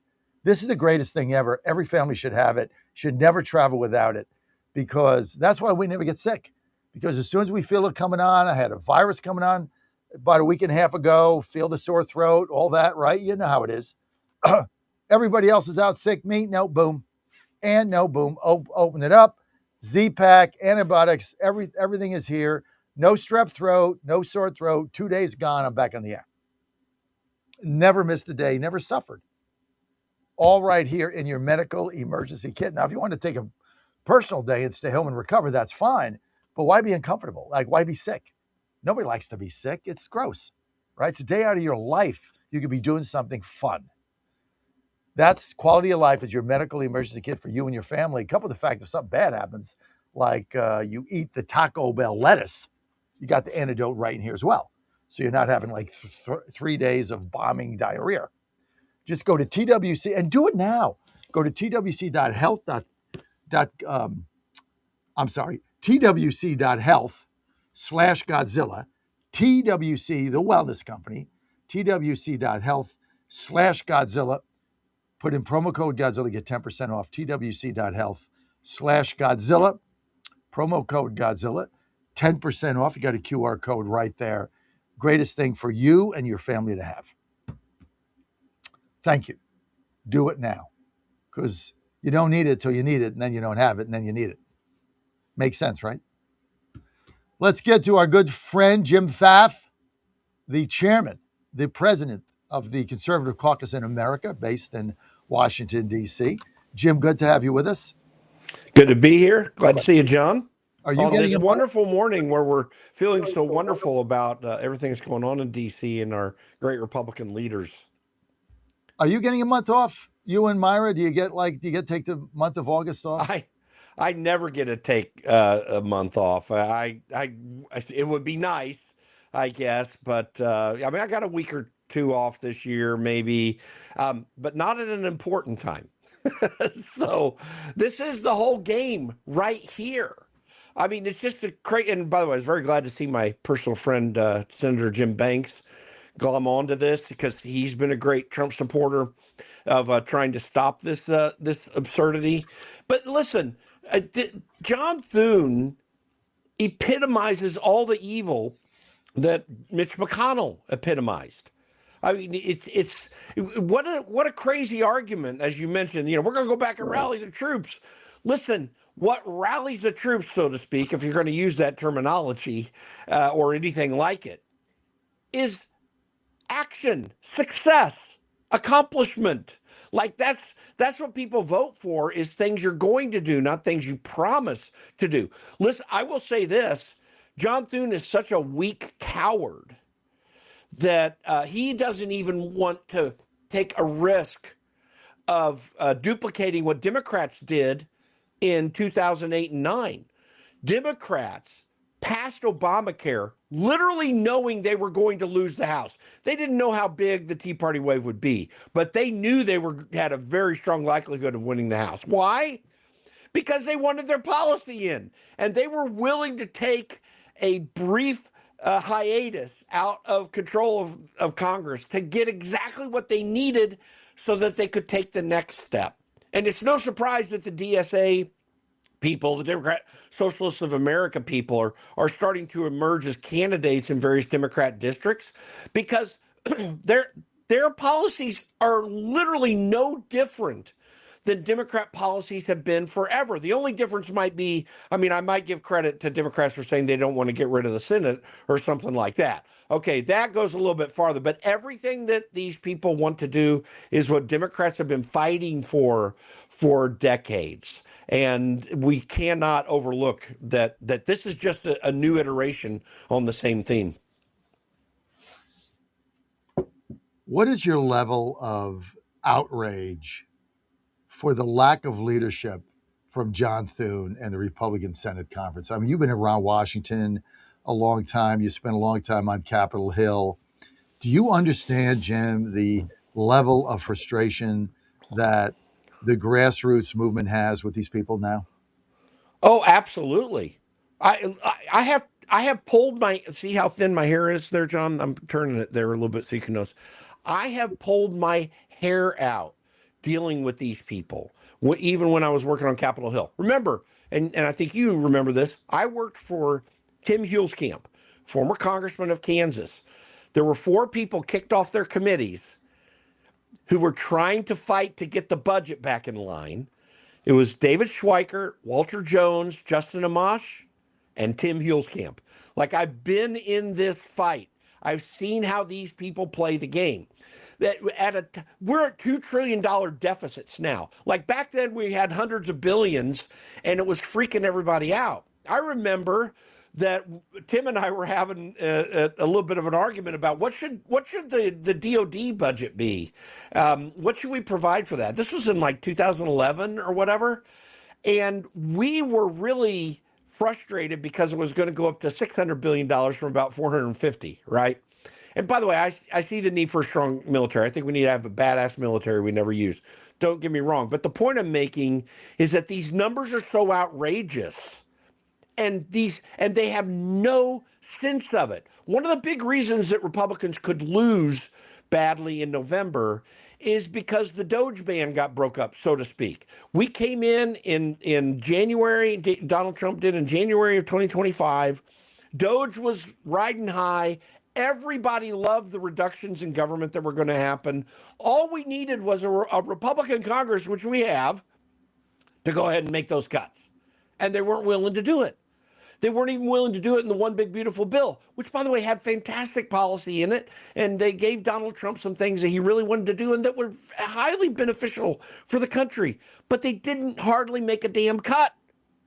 So, yes, the anger and frustration towards John Thune and leadership generally in the House and the Senate should be intense. I give Mike Johnson credit for dealing in the right way with this Save America Act thing. But Mike Johnson even earlier in the year was out there saying, well, you know, it's really hard for members of Congress because, you know, the $174,500 a year paycheck hasn't grown with inflation for over 10 years now. And I just wanted to pull the rest of my hair out. This is the way these people think. They're not thinking about us at all. And we should be angry with them and make them pay for it in some way. Yet we do nothing. Here's what I hate to say publicly on the radio or anywhere else. Listen, folks, ultimately it's our fault. We're the ones that vote. Now, I grant we've got an election problem right now because we have funky elections. But you know what? We can still go out and vote. We can still go out and make sure our vote is counted. And get involved in elections, by the way, too, so you can be the poll watcher that's watching them. It does take us, excuse me, the idea of America there are some major principles that America was founded on. One of the major, if not the most major principle that it was founded on is the idea of popular sovereignty. Popular sovereignty is the idea that there should be no kings, that the people should be the king, and that on a very limited basis, they will create a government to do very limited things to be able to secure liberty. That's why that terminology of securing liberty is so persistent in the founding generation. And our government right now, people, this Constitution starts out, we the people, in order to form a perfect union. That's legal language of the document. That's just not just some introduction that we read real quick and move on to the rest. No, it's part of the whole thing. We, the people, in order to form a more perfect union. Listen, we do 70% of what we do in the government, at least. I haven't done the actual calculation, but about 70% of what we do in government is not authorized in Article 1, Section 8 of the Constitution. If you want to know why your government's so powerful, well, it's bad enough we've got the deep state, and that obviously causes us serious problems. But the deep state would have no power if we didn't fund them. And we fund them to $2 trillion deficits. Well, look at Fauci. What do you take? We're with Jim Pfaff. He's chairman of the Conservative Caucus nationally, based here in D.C. with me. Jim, what do you look for today in this Fauci hearing? I guess he'll take the 5th, but you read the diary. It came out.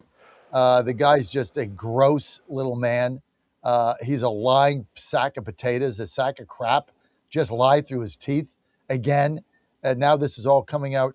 What is going to happen to this guy other than nothing? I have to argue probably nothing. But here's what's going to happen today. The American people are going to have on display, since Rand Paul's running the hearing, and I know that Rand Paul and Donald Trump had his disputes, but if there's nobody that's been better on the Fauci issue in all of Congress than Rand Paul. Right. That's the guy you want chairing the committee. So, and there are going to be other senators that do a good job, but he's going to be the best. Also, because he's a doctor. Like Anthony Fauci can't say, "What the freak do you know?" Well, I'm a doctor just like you are. So, we already have a lot that makes it very clear that Anthony Fauci is not just a liar.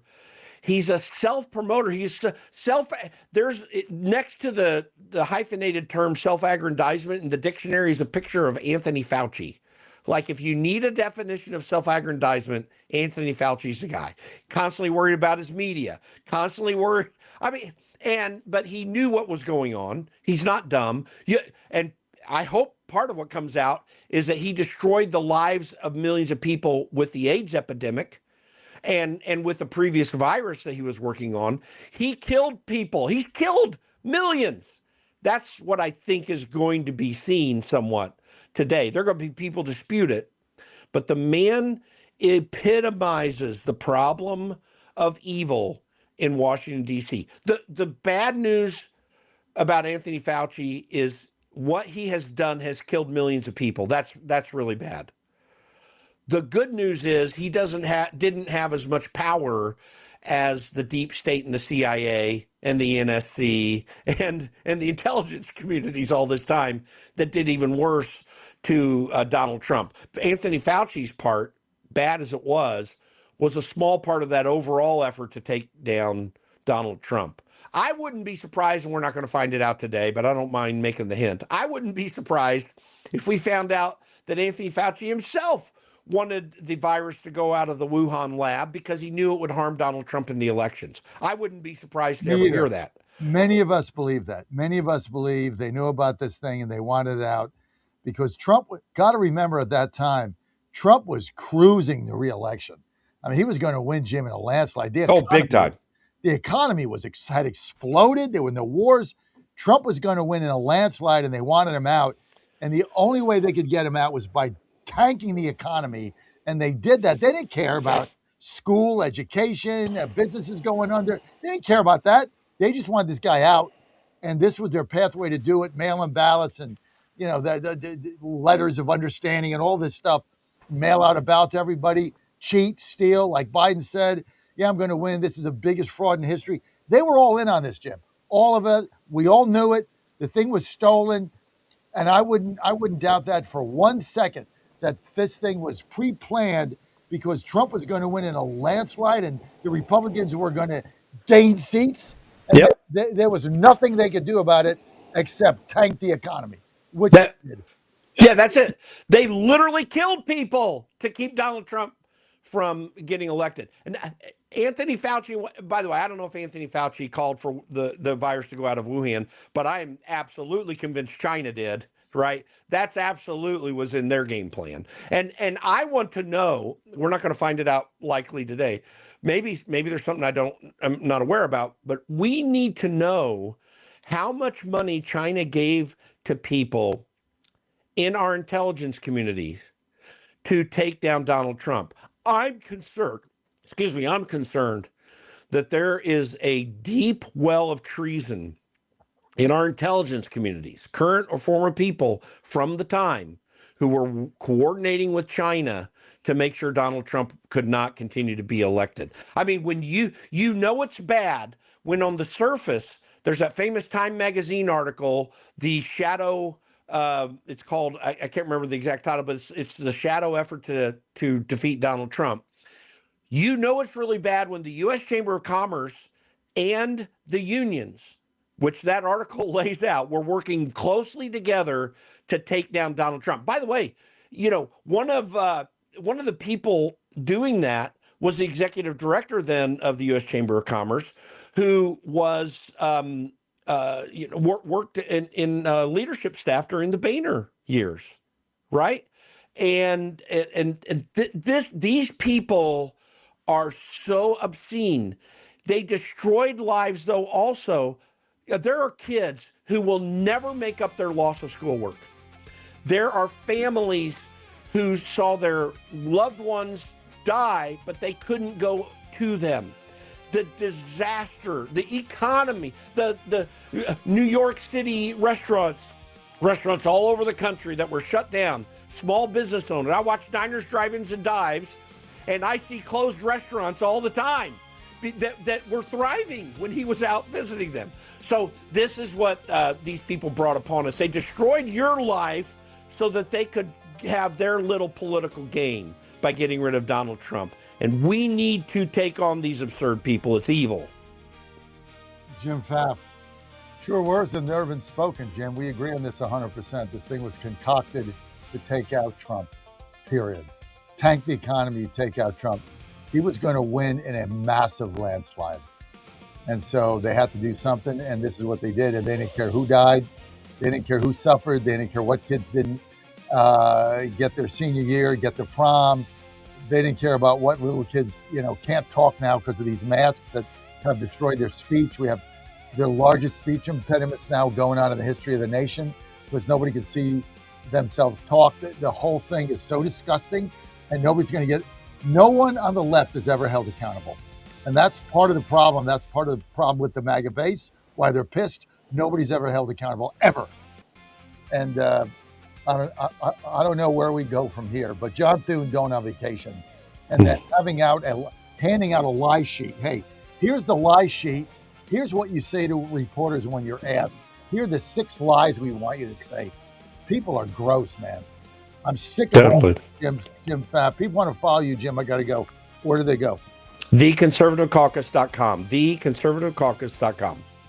Thanks, Jim. Thanks. Mike Levin next. Probation officers are overwhelmed. Resources are going to people who pose zero threat, while actual dangerous individuals slip through the cracks. The Safer Supervision Act stops the waste and refocuses every dollar on protecting families from harm. President Trump's own pollster found about 80% of Trump voters want this fixed. It's time for Congress to get this done. Stop the waste. Protect our communities. Visit safersupervision.com. Paid for by the Reform Action Fund. Van Hillary has fought for America before, and he's ready to do it again. As an Air Force navigator in Desert Storm, Van's mission was simple: chart the course, stay on mission. When he came home to Tennessee, he won an election nobody thought a Republican could win. Then he did it again and again.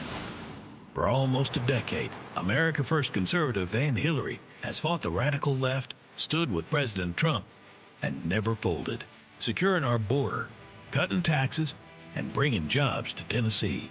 Radical Democrats are trying to hijack our country. President Trump needs a conservative fighter who knows how to win.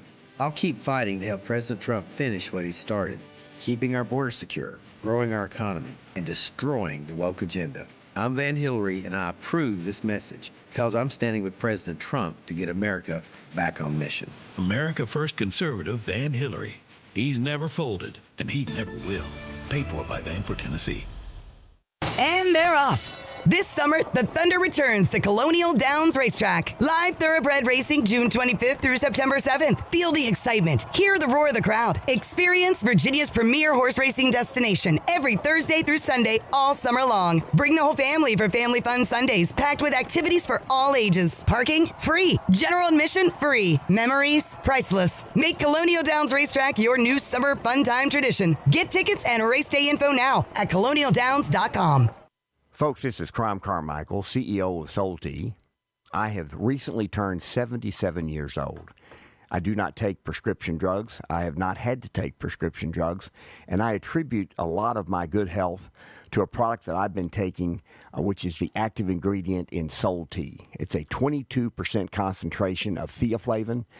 We did clinical trials on it 25 years ago and found that it helped lower cholesterol. We have had many, many hundreds of letters and emails from customers telling us how it has helped them not only manage their cholesterol, but lower their triglycerides and help them on their blood pressure. And I can't tell you how much I attribute to Solti for my good health at age 77. And I encourage you to go to GodzillaHeart.com. That's GodzillaHeart.com. And use the code Godzilla at checkout, and you'll get a 50% off on your initial shipment of Solti. And I promise you it will be a great help for your heart health. Thanks so much.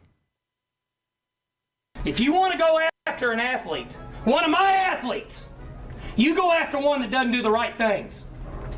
You don't downgrade him because he does everything right and may not play as well on Saturday, and you let us make that decision. That's why I don't read the newspaper, because it's garbage, and the editor that let it come out is garbage. Attacking an amateur athlete for doing everything right. And then you want to write articles about guys that don't do things right and downgrade them, the ones that do make plays. Are you kidding me? Where are we at in society today? Come after me. I'm a man. I'm 40. Don't touch that dial. You found your home of the truth. Do you solemnly swear to tell the truth, whole truth, and nothing but the truth? With the best analysis in America. You can't handle the truth. And now back to the John Fredericks Show. You got him. Good to have you right here live in Washington, D.C. And don't forget, new show coming up. Pass the Wire Sports, 6 to 7 p.m., Monday to Friday. That debuts Monday, August 3rd. Coming up. Check it out. Just go to johnfredericksradio.com as we continue to grow. And let's get to our next guest, author Michael Levine, Authentic PR, is with us. Michael, thanks for joining us. Hello, sir. How are you, John? Good, Mike. Really excited about, I was a great fan of Cracker Barrel. I ate there whenever I had an opportunity. I love their catfish. It's one of their signature dishes, but I was a great fan of Cracker Barrel. There's something about it. The service was great. The food was great. And then we get the CEO that comes in, second only to the imbeciles that cost Budweiser company, right? What was it, like $2 trillion in market cap by putting a tranny on my beer, which I've never had I was a Bud Light drinker. Mike, since they put the tranny on the beer can, I've never touched it. So I'm one of that. They lost 20% of share, couldn't get it back, tried to hire Don Jr., didn't matter. I never touched it again. And that's all I drank was Bud Light. Never touched it. Then I wouldn't go to Cracker Barrel. I used to go all the time. I boycotted that, changing the logo, trying to downgrade, like who goes there. What is the thinking of these people? Why do you turn away your base customers so you can go woke? Why?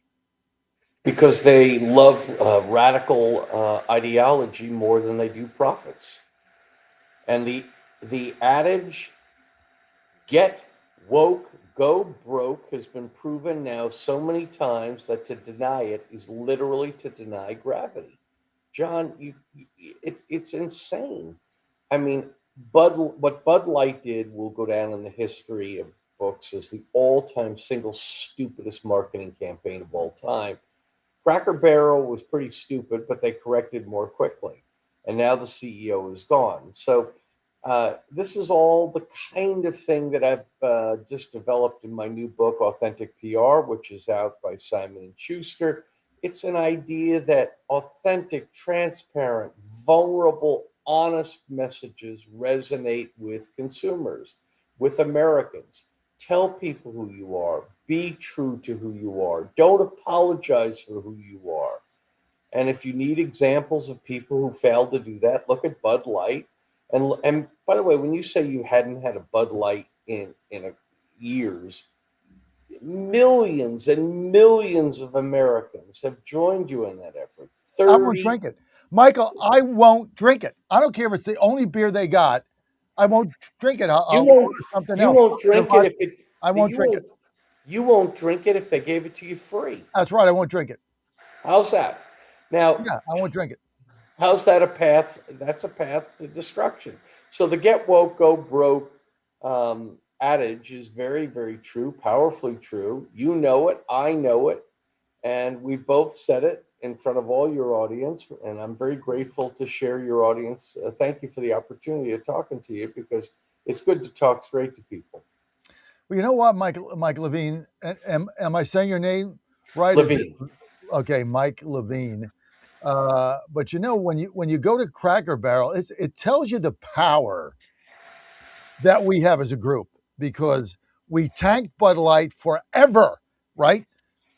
Market cap, what was it, $2 trillion? No, $35 billion lost. $35 billion lost. 20% of their market share. They never got it back. I'll never drink another. And that's all I drank.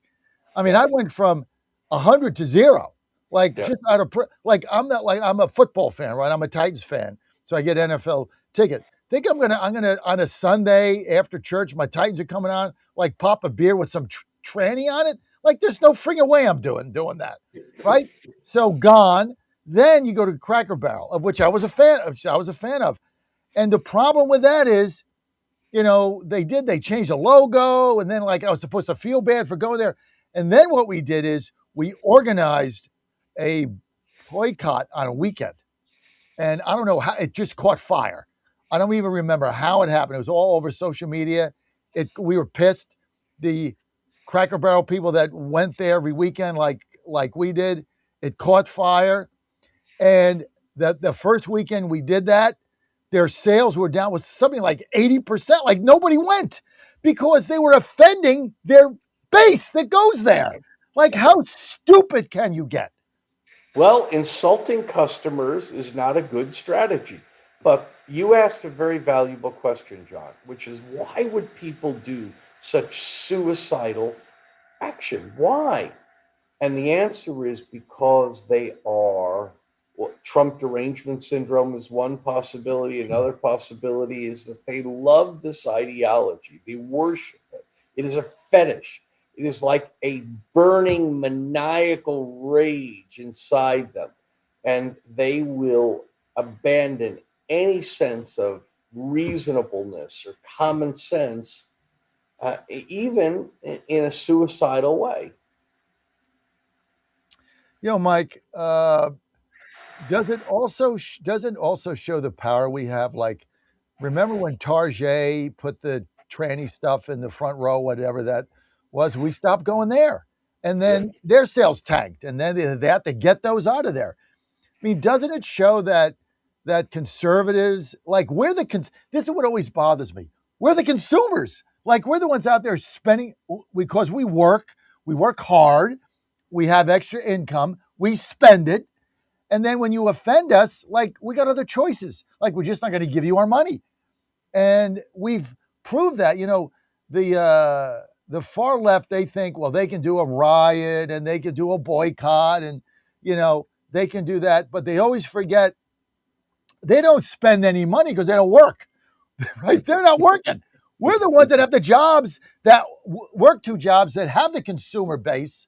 And when you piss us off, Michael, we've proven we will nail your company by simply not going, Michael. We don't have to have a sign. We don't have to have a social media account. We don't have to protest. We don't have to hit garbage cans with a spoon. We just don't go, Mike. We just don't buy your product. That's the way we talk. Well, you're right. And there's a lot of consumer spending that is controlled by people who are not loud and not obnoxious.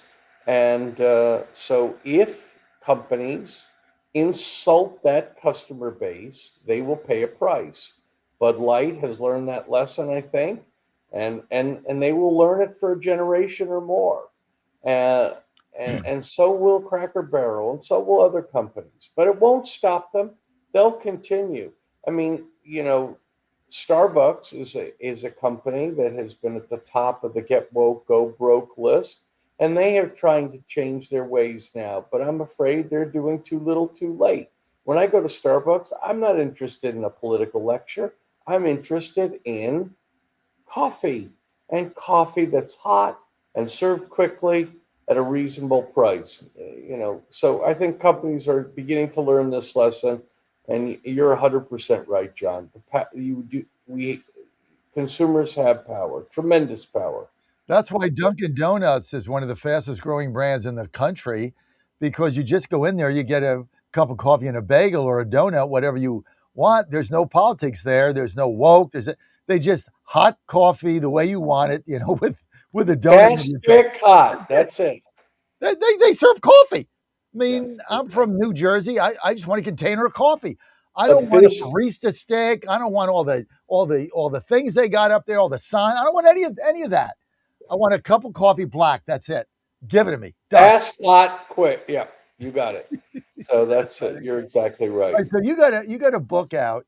Well, let's get to one other thing. Okay, NFL. Remember when they were kneeling on the sidelines? Remember when they, wait a second, John. What about when they play two national anthems? I mean, I don't know about you, John, but I like football, particularly the Super Bowl. But guess what? If you play two national anthems, I'm out. It's that simple, And if you have halftime show that is not something that appeals to many Americans, you're going to lose millions of people, and that's what Turning Point did last year. So it's not very complicated formula, but I don't know why. I think ideology rules a lot of people on the left. Well, and here's the thing. They want to go to the gated communities. They want to go to the caviar, wine and cheese cocktail parties and be celebrated by their woke friends. That's really what this whole thing is about. I think you're right. I think there's a lot of truth to that. They want to go to the gym and have everybody congratulate them for being more virtue signaling than the next person. And I think you're right. I think there's a lot of self-congratulations. During COVID, my youngest son's an athlete, continued to work out. I went to the gym with him one Sunday. I'll never forget this. And so, we just go there and we're not putting the mask on, screw that. And some young guy comes in and he's basically working out in a hazmat suit. I mean, he's got these thick rubber gloves that you would do if you're like an exterminator or something.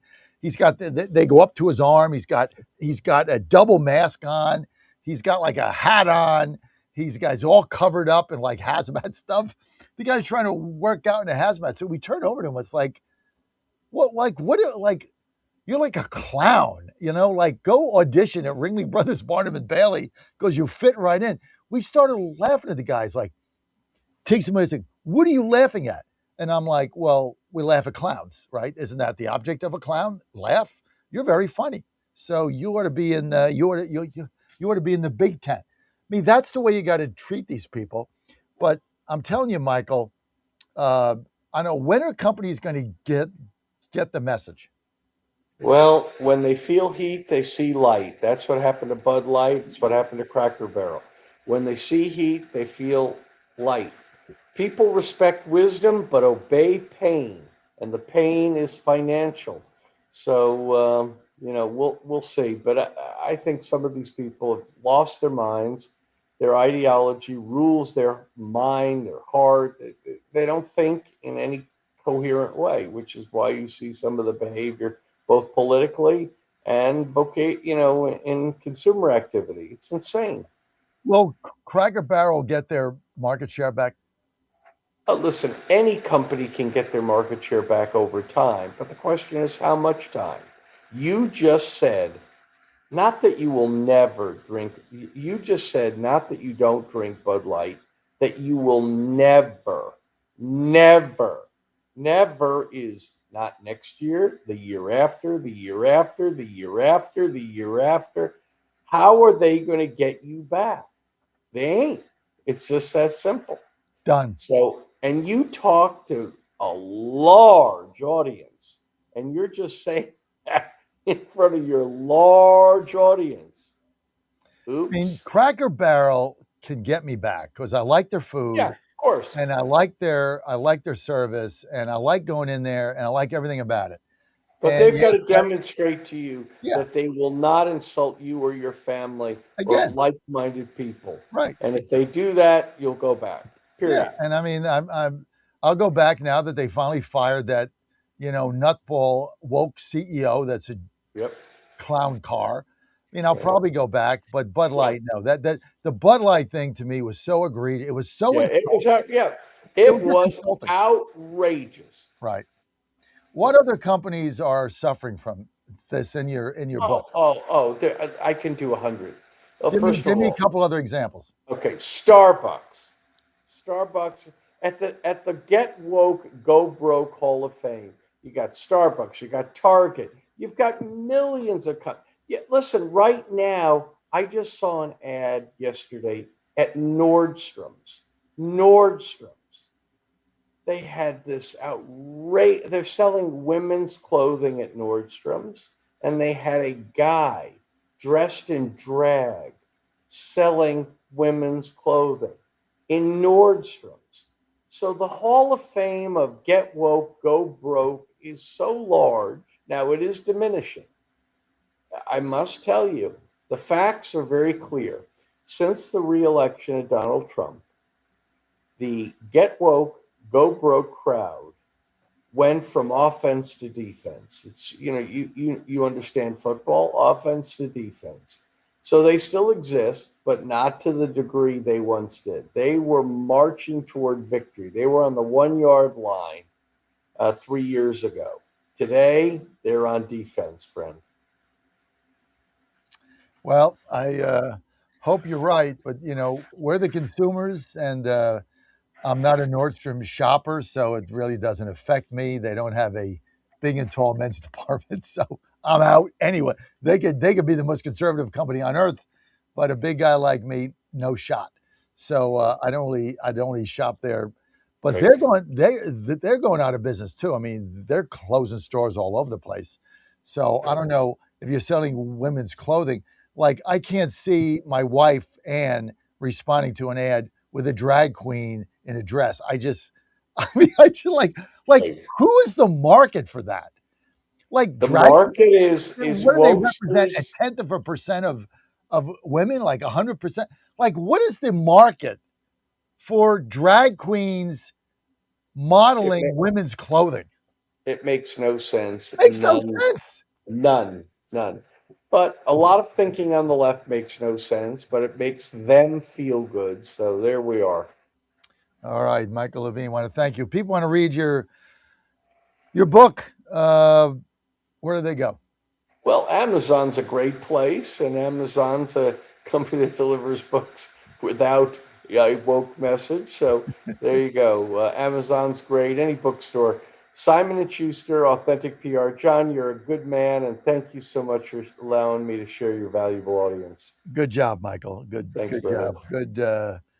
Good convo. Thank you. Okay. Got it. Have you back soon. And so you talk about these woke companies, and Cracker Barrel is really one. Mike, thank you. We'll be okay, back. Brother. You got it. Quick word from our sponsors. I'll be right back.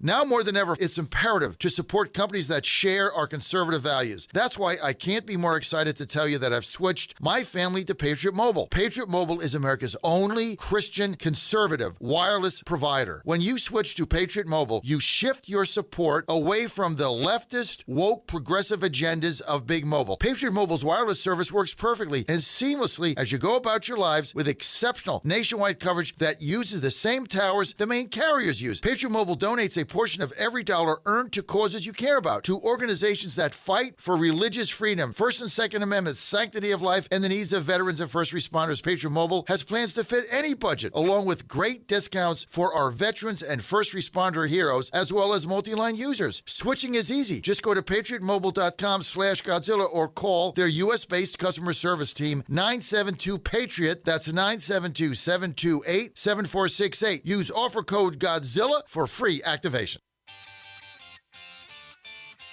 He's your Godzilla of the truth in America. It's Godzilla! No gibberish or nonsense, just common sense. And now back to the John Fredericks Show. You know, I really enjoyed having Michael Levine on, and I'm going to get his new book. But I got to tell you this, folks. I mean, we have the power. I mean, you saw what we did with Cracker Barrel. I mean, you insult us. We're just not going to spend any money with you, and we're the consumers. I just get this. This is what I'm trying to explain about our continuing growing the sports division of our company, and we're merging. It's the same audience. The America First Talk audience is the same audience that consumes sports. It's no different. Now, they might not be as intense. My listeners in the morning might not be as intense to watch a pro football game or a hockey game. My hockey fans that follow the Caps or the Penguins might not be as intense to listen to my political commentary in the morning, but they're the same. It's just a level of intensity that's different, if that makes sense. And so that's why we're moving here. But I got to tell you, the football was in trouble when they started kneeling on the sidelines. It lost a huge swath of their audience, and Goodell realized that. And then he put him in the locker room very quietly. And then they tried the double national anthem thing, and that hurt them. You know, people just stop tuning in to football. They have to scrap that. I mean, when are they going to learn who is their audience? You know, the greatest line ever was when the Steelers wouldn't renew, the Ravens scrapped us and wouldn't renew our contract in Virginia because we were Trump supporters. And one has nothing to do with the other. And I got to finally made my way to the president of the Steelers. I told this story, who said, yeah, we know who you are. Trump voters are football fans. Trump voters go to Steelers games. Trump voters are our fans. Republicans are our fans. Democrats too. But we have no problem. We know who you are. And we know your fan base is the same as our fan base. So we would love to be on your network and grow our partnership. Ravens didn't even have the balls to tell me why they wouldn't renew the contract. I had to find out finally from my liaison, who felt bad that they wouldn't tell me why when we had done such a good job, and she finally just told me. You know, they don't want to be associated. They don't want the network. The president of football operation for the Ravens doesn't want to be associated with a right-wing Trump network. Don't want to be associated. Don't want the co-branding. Who the hell you think is going to your games, you morons? It's like when baseball has Pride Night. It's not baseball fans, like drag queens going to the Dodgers. They're not Dodgers fans. You're idiots. All of you are moronic. But you're basically twisted into this by the woke crowd. And then you want to go to the cocktail party. Okay, very quickly, because I have no news when I get back. We're going to go straight to Andy Ogles when he gets on. So let's play Cut 21. No news. We got to go straight to Ogles. Go. But you know what? I would argue the biggest red flag that Democrats have, the biggest red flag, look at this. It's apathy, not believing that Democrats can change anything. Because the impacts of Democratic policies on your cost of living, only 41% say help, hurt, or wouldn't change it. The clear majority, nearly 3 in 5, 59%. So, look, these are all the red flags. If, in fact, Democrats can't take back control of either the House and or the Senate, and if Trump can stop them, This is what's going on. All right, let's go to the news until Ogles comes on. But this is the silver lining for Republicans and why I'm bullish, because the Democrats have no solutions, and everybody knows it. Okay, let's get to Let's get to our rejoin, and then we'll get right to Andy Ogles.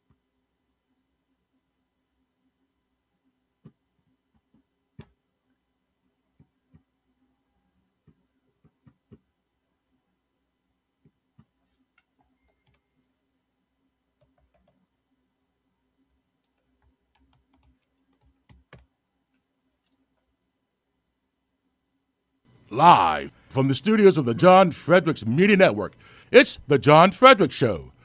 Grab yourself a cup of 1775 coffee, sit back, and get ready for the best 4 hours of talk in the universe. To be part of the show, just call our toll-free number, 888-480-5646. And now, here's the Godzilla of Truth, the Oracle of the Deplorables, the man Jack Nicholson knows can handle the truth, John Fredericks.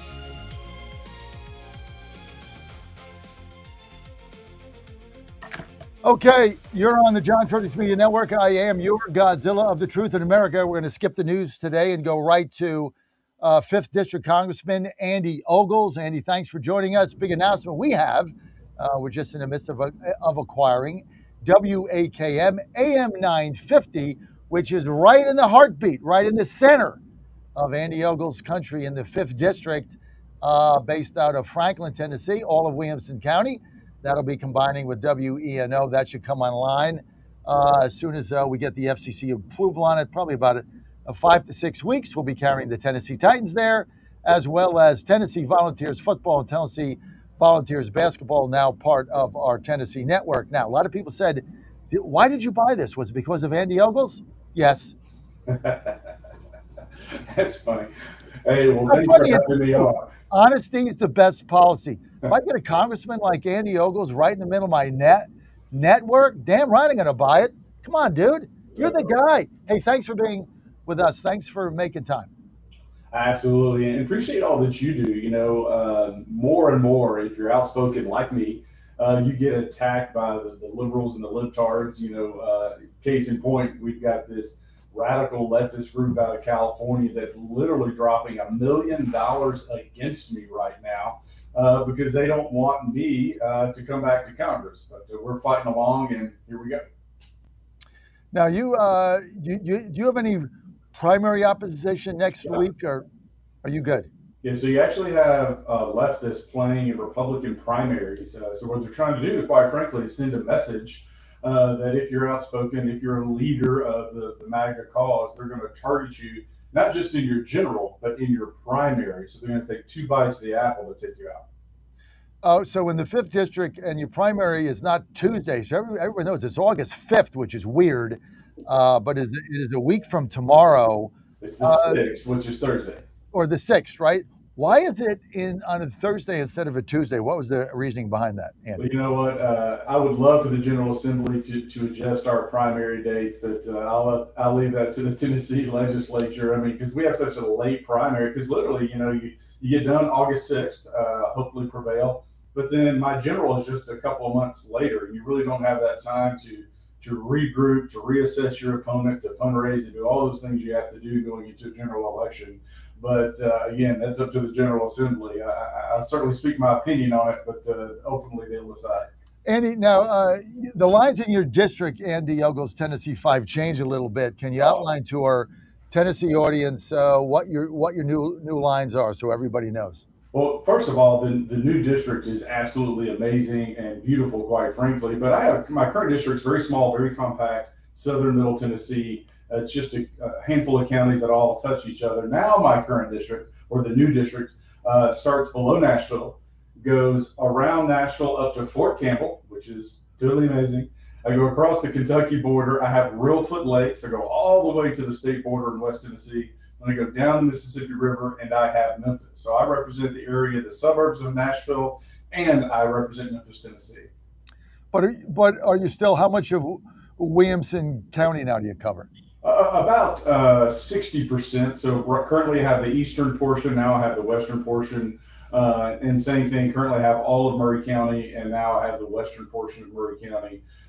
So I do have the largest district in the state, and geographically, just kind of the way it maps out from a linear perspective, I've got a very large district as well. But it's really diverse. I grew up going up to that western portion of the district up there in Obion County. We've taken our kids up there camping, so it's beautiful, beautiful country. Lots of miles to come, and lots of new tires as we proceed because it's such a large district. Tell us, is the city of Franklin in your new district? It is. That's right. Okay, so you got Franklin Williamson County. In the new district. All right, so you got Franklin Williamson County. It snakes down, large district, but the good news is you get to talk to a lot more people, right? You get to know the state a little bit better. So that is the good news. But August 6th on Thursday, that's going to be a week from tomorrow, right, is the Tennessee primary. You want to be sure if you're in the 5th district, the new lines, you want to be sure and vote for Andy Ogles there.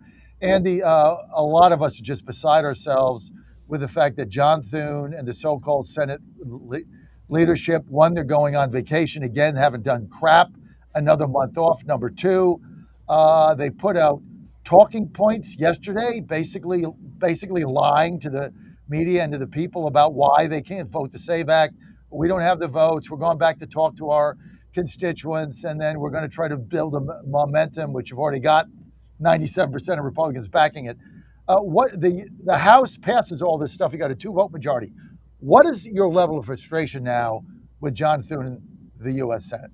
Well, I mean, I think like most Americans, it's boiling over. I mean, you've got a mandate from the American people to pass the Save America Act. And, you can go back to the CNN poll where it shows 83% of Americans, that's Republican, Democrat, Independent, black, white, brown, yellow, it doesn't matter, across the board, across the spectrum, people believe that you should have secure elections. And John Thune, it takes leaders to lead, and if he's not willing to step up and put it on the floor and make them take a vote, a tough vote. And look, we've had, the talking filibuster historically. So you go to the Civil Rights Act of 64, the Voting Rights Act of 65, that mechanism, that tool in the Senate has been deployed to get monumental legislation across the finish line. They have a historical precedent on how to do it. He's just unwilling to. All right, tell us about the Iranian war situation. President's still looking for negotiation. Instead, the Iranians are shooting missiles at our bases. Now we've got KSA is involved in it. They did a bombing raid yesterday, which is the first time that they've entered the fray. What is your position on the Iran war? Where are we, Andy Ogles, and what do you think needs to happen? Yeah, so I did a telephone town hall with President Trump last night, and one of the things that was discussed is the ongoing conflict in Iran. And look, the president has tried to be patient. He's tried to figure out a path to diplomacy. They're unwilling to talk. And let's be honest. You're negotiating with terrorists. They're not good, honest brokers at the negotiation table. So I think it's time to just open up a can of obliterate this regime and make sure that they never attack another country ever again. So when you say obliterate the attack, be a little more clear. What do you want us to do? Well, I mean, I think, you've got to target the current regime anywhere that they have any sort of footprint or threshold. And quite frankly, the Persian people want their country back. I mean, now what happened early on, if you remember the protest in the street, the Iranian regime, they killed roughly 60,000 Iranians. They brutalized and tortured women to make an example out of them. And so the people are afraid. And what they need to see or want to see is that the U.S. government, that we take out that Iranian infrastructure. And we know that Iran is the number one exporter of terror in the world. If it weren't for Iran, a lot of these knuckleheads like Hamas, Hezbollah, Houthis, et cetera, wouldn't have any funding. They wouldn't have weapons. And so what we're seeing, or what you see, is this ongoing conflict for one reason, and that is Iran. So, are you in favor of going in there and finishing the job, continuing the bombing, taking Carg Island? Bombings, yes. Boots on the ground, no. We don't want another protracted conflict. And quite frankly, it's time for the European, our allies, to step up and assist with this conflict. I mean, at the end of the day, we're talking about global peace. When you look at the terror attacks around the world, whether it's Europe or Israel or here in the U.S., it all has a tie back to Iran. Andy, let me ask you this. The price of gas has gone up again, and it really had the oil has not stopped flowing. So nothing has changed here. Gas was going down, now it's up. It doesn't affect retail gas prices in the United States. The ships are the same level of ships are still getting through. Insurance hasn't changed. Nothing has changed. Is this just price gouging, Andy? Well, markets like certainty. And so with oil being a commodity that fluctuates with things that are going around, external conflicts, wars, typhoons, hurricanes, et cetera. That's why you see these economic pressures against what we're seeing kind of at the retail side when it comes to gasoline. The other thing we have to look at is, the United States, we need to be increasing our ability to process and refine fuel. And so we're not dependent on, refineries elsewhere in the world. And for me, this is a national security issue, is that, let's make sure we never take another refinery offline. In fact, let's build capacity.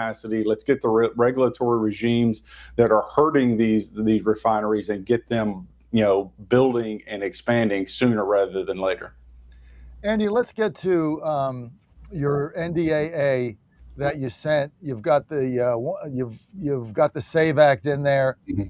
What is your position on getting rid of the parliamentarian and being able to put the SAVE Act into the reconciliation? Well, let's be honest. If John Thune did his job, that question wouldn't matter. I mean, in the House, we passed the SAVE Act.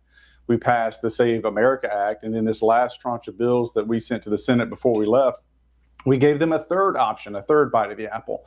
And so literally in the Senate, they have a multiple choice, kind of options there as to which one they feel is better or which one do they want to pass. And they're not bringing it up to the table. So no excuses. You can't blame the parliamentarian. You can't hide behind the parliamentarian. Put the dang bill on the floor.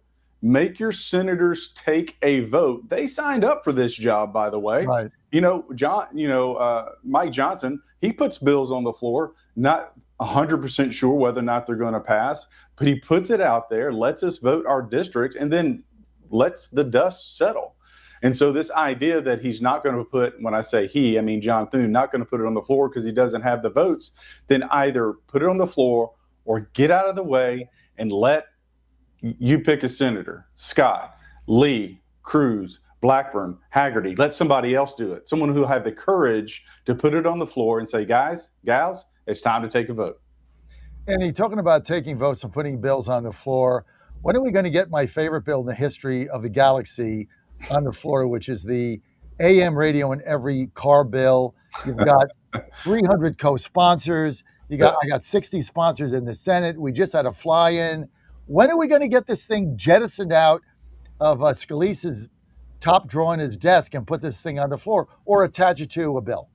Yeah, I don't know the answer to that question, but what I will say is that the radio folks have done a great job of coming around our offices and explaining the importance of this, especially from an emergency management perspective. And so I'm almost positive I'm signed on to that bill. But when we get back in September, I'll check on it for you, and I'll come back on and we'll talk about it. All right, Andy, I want to thank you. I know you're short on time. You've got campaigning to do. Your primary coming up. We need to reelect Andy Ogles, Tennessee District 5 Republican primary coming up. Odd day. So I'm a little concerned about turnout, which is going to be on Thursday. Go figure, August 6th. That's 1 week from tomorrow, Thursday, August 6th. Be sure you write that down if you're in Tennessee in the 5th District, the new 5th. So, I mean, we got a lot of obstacles here. You got a new district. You got a primary day that people don't even know why it's on a Thursday. They're not accustomed to it. You got all that going on, and you got somebody spending $1 million out of state money trying to dislodge you, basically a rhino. So we got to get out, vote for Ogles for Congress, District 5, Thursday the 6th. Andy, thanks for being with us. People want to follow you. Where do they go? Just go to andyogles.com. I'm easy to find on X or Twitter. If you want to support me, go to andyogles.com, and all the links and information are there for you to look at. And the good news is one of the reasons you're going to win is because of your new comms director, John Carlo. I love that guy. He does a great job for you. He gets back to me immediately. He's a very, very fine young man, very aggressive, but very respectful. Never send him a text he doesn't return immediately. And if you can't make it, he's very honest about it. We try to negotiate a time. That's right. He's a fine young man. Well, I appreciate it very much, and we'll see you next time.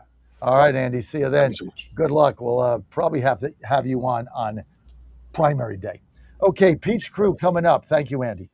And let's get right to the Peach Crew. Let's put them up. We've got, I don't know who's on. I know we've got Sally on. And I tell you what, Dan, why don't we do this? Let's run one ad. I think my camera froze. Let me get that up, do a reboot, and I'll be right back at you. 2008, the amount of concentrated time people could spend on a task without becoming distracted was 12 seconds. 5 years later, it was only 8 seconds, 1 second less than a goldfish.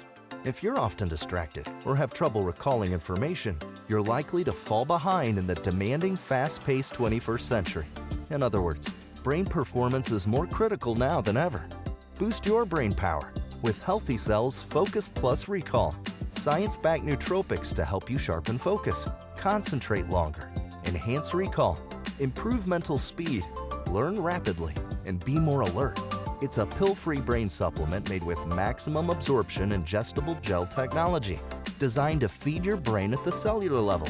Take it for a test drive. Go to healthycell.com and use code GODZILLA for 20% off your first order of Focus Plus Recall. That's healthycell.com, code GODZILLA for 20% off. Don't touch that dial. You found your home of the truth. Do you solemnly swear to tell the truth, whole truth, and nothing but the truth? With the best analysis in America. You can't handle the truth. And now back to the John Fredericks Show. Okay, still can't access my camera. I'll fix that in a minute. Why don't we get right to the Peach Crew because we're running out of time. We got plenty of pictures to put up. Let's just get everybody on. We've got Sally. I think we've got former Congressman Bob Barr, former U.S. Senate candidate, a good friend of mine for a very long time. We've also got Celestine James, Jackie Harling, Holly Kessler, and we have Bob in there. No, John, Congressman Barr had to jump due to a time limitation. So we have Jim Mr. Tully's Jim with Tully. us. Let's, while I fix my camera, I'm going to let Dan handle this, Sally. But why don't you everybody give us an overview of the big rally that President Trump had the other day? So, John, yeah, the rally was great. It was held at Wheeler High School in East Cobb. There's been a lot of fallout from it with the Cobb Board of Education. Had a kind of a rowdy Board of Education meeting the other day. And but the rally was great. All of us were there, I think, except for Jim. Holly drove up. She was there. Jackie was there, although I didn't get to see her. CJ was there. And, another great, well-run rally. Say that 3 times. Well-run rally. And, there were a lot of cabinet members there. It was just really a great time and, great presentation by President Trump. It was very unifying. Kelly Loeffler was there. Linda McMahon was there. Just, Scott Bessent was there, and he did a tremendous job. So I think everybody had a great time. What do you think, Holly? I thought it was phenomenal. It was great to see everybody. That's one of my favorite things. I'm always talking about that is seeing everybody that you either see on social media or talk to, in chats or whatever, getting to see them in person. So that was energizing. And I thought the flow went very well. It was really neat too to see, cabinet members all sitting there lined up together. I've never seen that in person. And so that was really awesome, to see. And the kids were adorable. I was up behind the stage, so for me, I had a different view from a lot of people, and also got to chat with a lot of children, or young adults, I would say. And I thought it was great. I thought it was wonderful. All the speakers did really well. So very, very proud of Georgia, and Trump, of course, he delivered well. CJ, what did you experience? How did you enjoy it? Wow, I was really impressed with the organization of the event itself. So kudos to the Georgia GOP and also to others who were instrumental or volunteers in getting this done. Also, I was really impressed with President Trump, his attention to detail. The flow was just incredible. And as all of the cabinet members stood up and they were able to go ahead and give their report, so it resonated with everyone in the audience. But I want to give a special kudos to Rick Jackson, Tim Fleming, Greg Dolezal, and Brian Strickland. All of them made their case as to why they should they should represent Georgia. So this was a launch pad into the 2026 campaigns. So well done to all involved. Absolutely. Sally, how is Rick Jackson now connecting with the MAGA base? He's definitely got his ground game going, John. There are lots of people involved. I'm sure Jackie can speak more to that. And he did come to the event. He did speak. And I think he is out there to win it, and definitely doing the tours of Georgia and that kind of thing. So he's fully engaged. Jim Tilley, you've been on the ground. You kind of know what's going on. You ran for Congress. Give us a feel of the Jackson campaign. How is he resonating? We know the money he's going to spend, but you got to get the voters out. What do you see there, Jim Tilley? That's the biggest thing, John. Good morning, everybody, is getting the voters out. And his campaign has hit the ground. There are teams all over the state. But what we're not seeing is a direct engagement with the average Georgia voter yet. And we hope that comes very soon. We're into 97 days, I think. And that's just like the middle of next week. Jim, define direct engagement. Like you did a bus tour. I do bus tours. That's direct engagement. Yep. When you say you haven't seen direct engagement, tell me what you mean by that. It appears, John, that it's an invite-only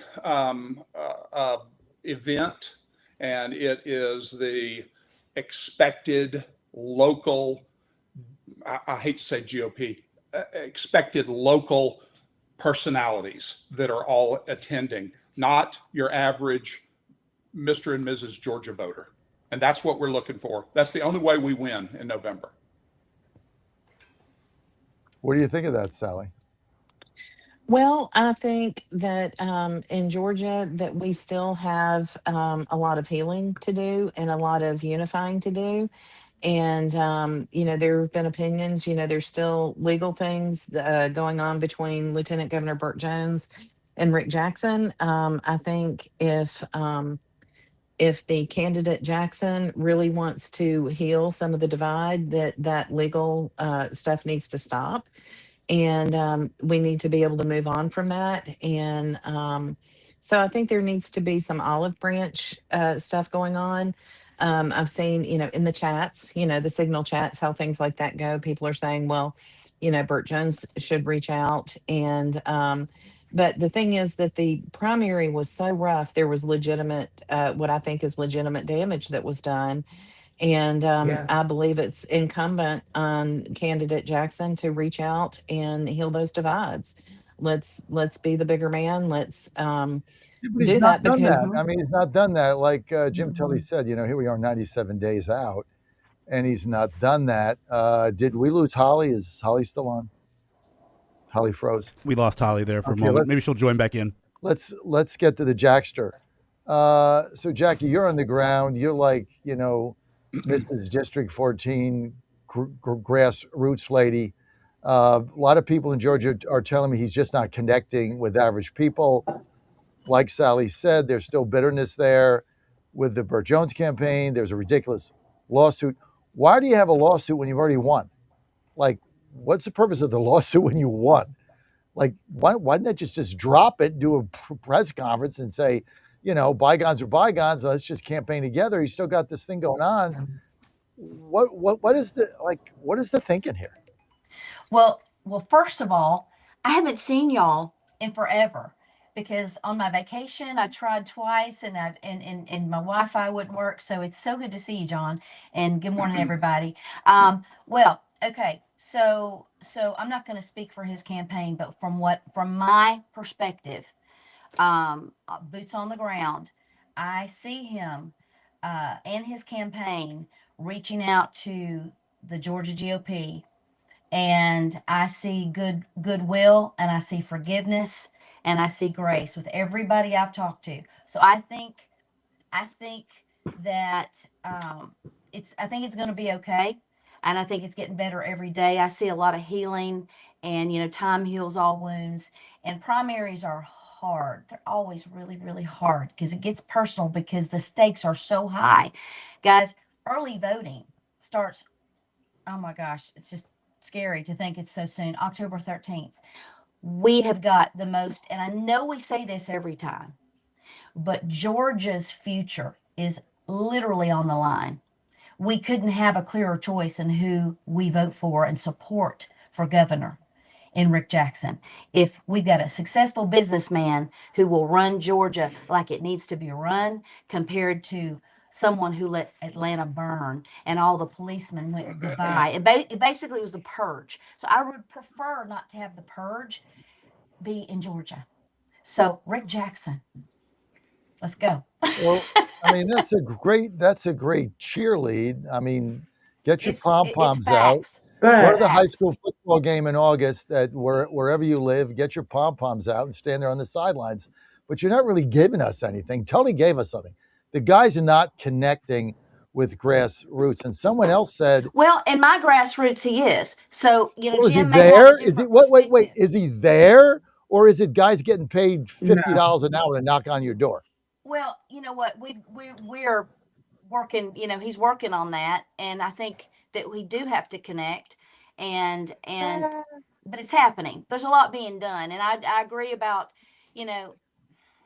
I think we need to get them in a room, honestly. Why doesn't he just do what Jim did in his district? He'd get a freaking bus and just go out there and make stops and shake hands at diners. I mean, that's what I do. And I'm just a media host. That's what Jim Tully did in his campaign. He drove around in that bus and met people and made a name for himself. And look, I'm running for. I think that's a great idea. You just got to go. You just got to talk to people. I mean, I'm running for neighborhood commissioner advisory council here. It's like 2,000 people in my district. So I go knock on their doors to get their signatures. What is bothering you? And they talk to me. I'm not going to get half those people. They like me. They're not voting for me. That's fine. But you just connect. Guys not connecting. Well, the thing is, everybody he meets, I agree, he needs to be everywhere because everybody that meets him loves him. Well, so yeah, I want to. Everybody knows he makes friends. He's a go ahead. Good guy. Celestine, go ahead. Okay, all right. Listen, Rick Jackson, when he initially won, he has not reached out to the grassroots. He's been tone deaf, and a lot of the grassroots or boots on the ground feel that he has forgotten about them. We understand that he must go to the low propensity voters. And so he immediately went to College Park. But you must understand the hurt and the pain a lot of people are still feeling based off of that election cycle. And that has not, I think, been clearly understood. Yes, people are willing, they're going to vote the Republican ticket, but there's a feeling out there that he has dismissed them, And that needs to be corrected. So I agree with Sally. I agree with Jim. We have to course correct. Yeah. We have, what is it? What are we going, 60, 70 days out? So he's got to connect with those voters. Days out, but then, and he's not doing it. There's still people Sally nailed it. Sally nailed it when she said it's like invite only. So you go to the fourth size GOP and you invite the all the people in the Forsyth GOP. I mean, these are people that are going to vote Republican anyway. Yeah, You got to get out there. That's why I think Tully right. nailed it. I mean, you just got to get out there and like, not, just talk to people. Do like what do they have those neighborhood meetings, right? The meet and greets. Town halls. Town halls. Yeah, town halls. Town Yeah, And that's a hall, great yes. idea. Town hall. do that. Town hall. I remember when Yeah. Brian Kemp was running against what was it? The former lieutenant governor, right? Years ago, before after he got the nomination, and that's what Brian did. And Brian's a likable guy. Went out, met people, had all those town halls, and anybody could come. And yeah, they'd heckle him. But that's how he won that race against Stacey Abrams. Is he talked to people and he connected, and he still has that connection today. So I think Tully nailed Town it. halls and buses. So, Exactly. so to be fair, John, the Jackson campaign does have a bus. But it's, there's a difference between Yes. conducting a bus tour like you believe in doing a bus tour, which is actually being on the bus and going from town to town versus the bus gets there and then you show up and meet the bus. So, there are different ways of doing bus tours. And, there's a The certain, bus. meet the bus. Hello, Meet bus. the bus. So there's, I think, meet the bus events, and then there's actually doing the tour on the bus. And as you know, John, there's a certain camaraderie that happens when you actually do a bus tour and you're actually with the people. And at the end of the day, what it comes down to is engaging the voters. Uh, you can engage with people at these stops and that kind of thing. But you pull over at a gas station. I mean, I saw it with Herschel's campaign. They actually did the bus tour where Herschel was actually on the bus. Come on the bus. He has a well-paid team that could notify the upstream town that he'll be there in 45 minutes. Jim, you know how many times we've done these bus tours, and I meet more people at the what is it, the Love's gas station getting gas. They used to go out there, you just stand by the bus. I probably got more pictures taken of people getting gas on my bus than I do when I go to an event. But when they come to the bus, they want to come on. They want to meet the guy that's in the bus. That's right. They just don't want to go meet the bus. That's right. I mean, Tully, imagine if your bus tour in the 14th district, if you go out there and knock on the door, where's Jim Tully? Oh, he's not here, but you can take a picture with the bus. Take a picture of his bus. Wouldn't work in the 14th. Doesn't work in Georgia. You can't make this stuff up. It is hilarious. He's Well, going to win only because the Democratic candidate is so bad. Well, John, there's also a difference between doing genuine stops where you're meeting people and going to meet curated crowds. And having a curated crowd is not connecting necessarily with the voters. And people can see and understand what fake is. And to Jackie's point, everybody that meets Rick Jackson loves him and that kind of thing. This was a rough primary. This is the roughest primary I think I've ever seen, with personal attacks. And then you've got the paid hired hitman that is, people think is their, we talked about this before. They think it's their person next door just posting. Well, it turns out that person next door is a paid, political hitman all of a sudden, with the changes really since 2020 and COVID, the way campaigns are run are very different. So the first thing is that comes to my mind, I guess maybe I see too much and know too much, is this person posting because they genuinely feel the love from this candidate? Are they genuinely posted because they believe that's the best candidate? Or are they posting because they're a paid social media hitman? And there's a distinction of difference there that needs to be brought out. And that, I can tell you 100% never been paid by a political campaign, never been paid by a consultant to go out there and be a paid political hitman. If I tell you that I really like somebody, it's genuine. Like the conversations I've had with Brian Strickland for Attorney General, the guy is genuine. I love him. He needs to win. That's one example. Greg Dolezal, I know him. I will, put my stamp of approval on his candidacy because I know him, I connect with him, and I have those conversations. So, these are some of the nuances. And when you have people that are a part of a campaign and they didn't like maybe something that you posted because you held somebody's feet to a fire, then they block you and then they won't return your phone calls. That does nothing but continue the ill will. So there's a lot of, let's lay down the swords, let's lay down the experiences, and let's reach out to these people. And that ain't happening. Mm-hmm. That's not happening. I don't think he's going to do it. Is he at the top of the ticket, or is it Collins? Who's at the top? Collins is at the top running for Senate. Yeah, he's the federal candidate first. He's the federal candidate. He's getting blown out. That thing is a blowout. I mean, if there was any concern to have, look, Collins is not going to win. If there's any concern to have about Rick Jackson, is that the fallout from the top of the ticket. I mean, right now, Collins is getting beat by 8. I mean, this thing is a landslide for Ossoff. I mean, let's just get honesty here. Honesty, the best policy. How does Collins close the gap on this guy? Well, the conservative ticket in Georgia needs to coalesce. Excuse me. If Rick Jackson has it going on, if he gets it going on, then we have that turnout. We can't fight the evil on the left, and they don't even know who they are anymore. The only way we win is with turnout, and that takes candidate exposure to what I described earlier as Mr. and Mrs. Georgia voter. And until we get there, Collins might not win, Rick Jackson might not win until we touch these voters, because that's where it's at. It's all about turnout. We all know that. That's all we have left is turnout. Brian Kemp went 0 for 2 in the primaries, Sally. Does he still have any political juice? Oh, yeah. Absolutely.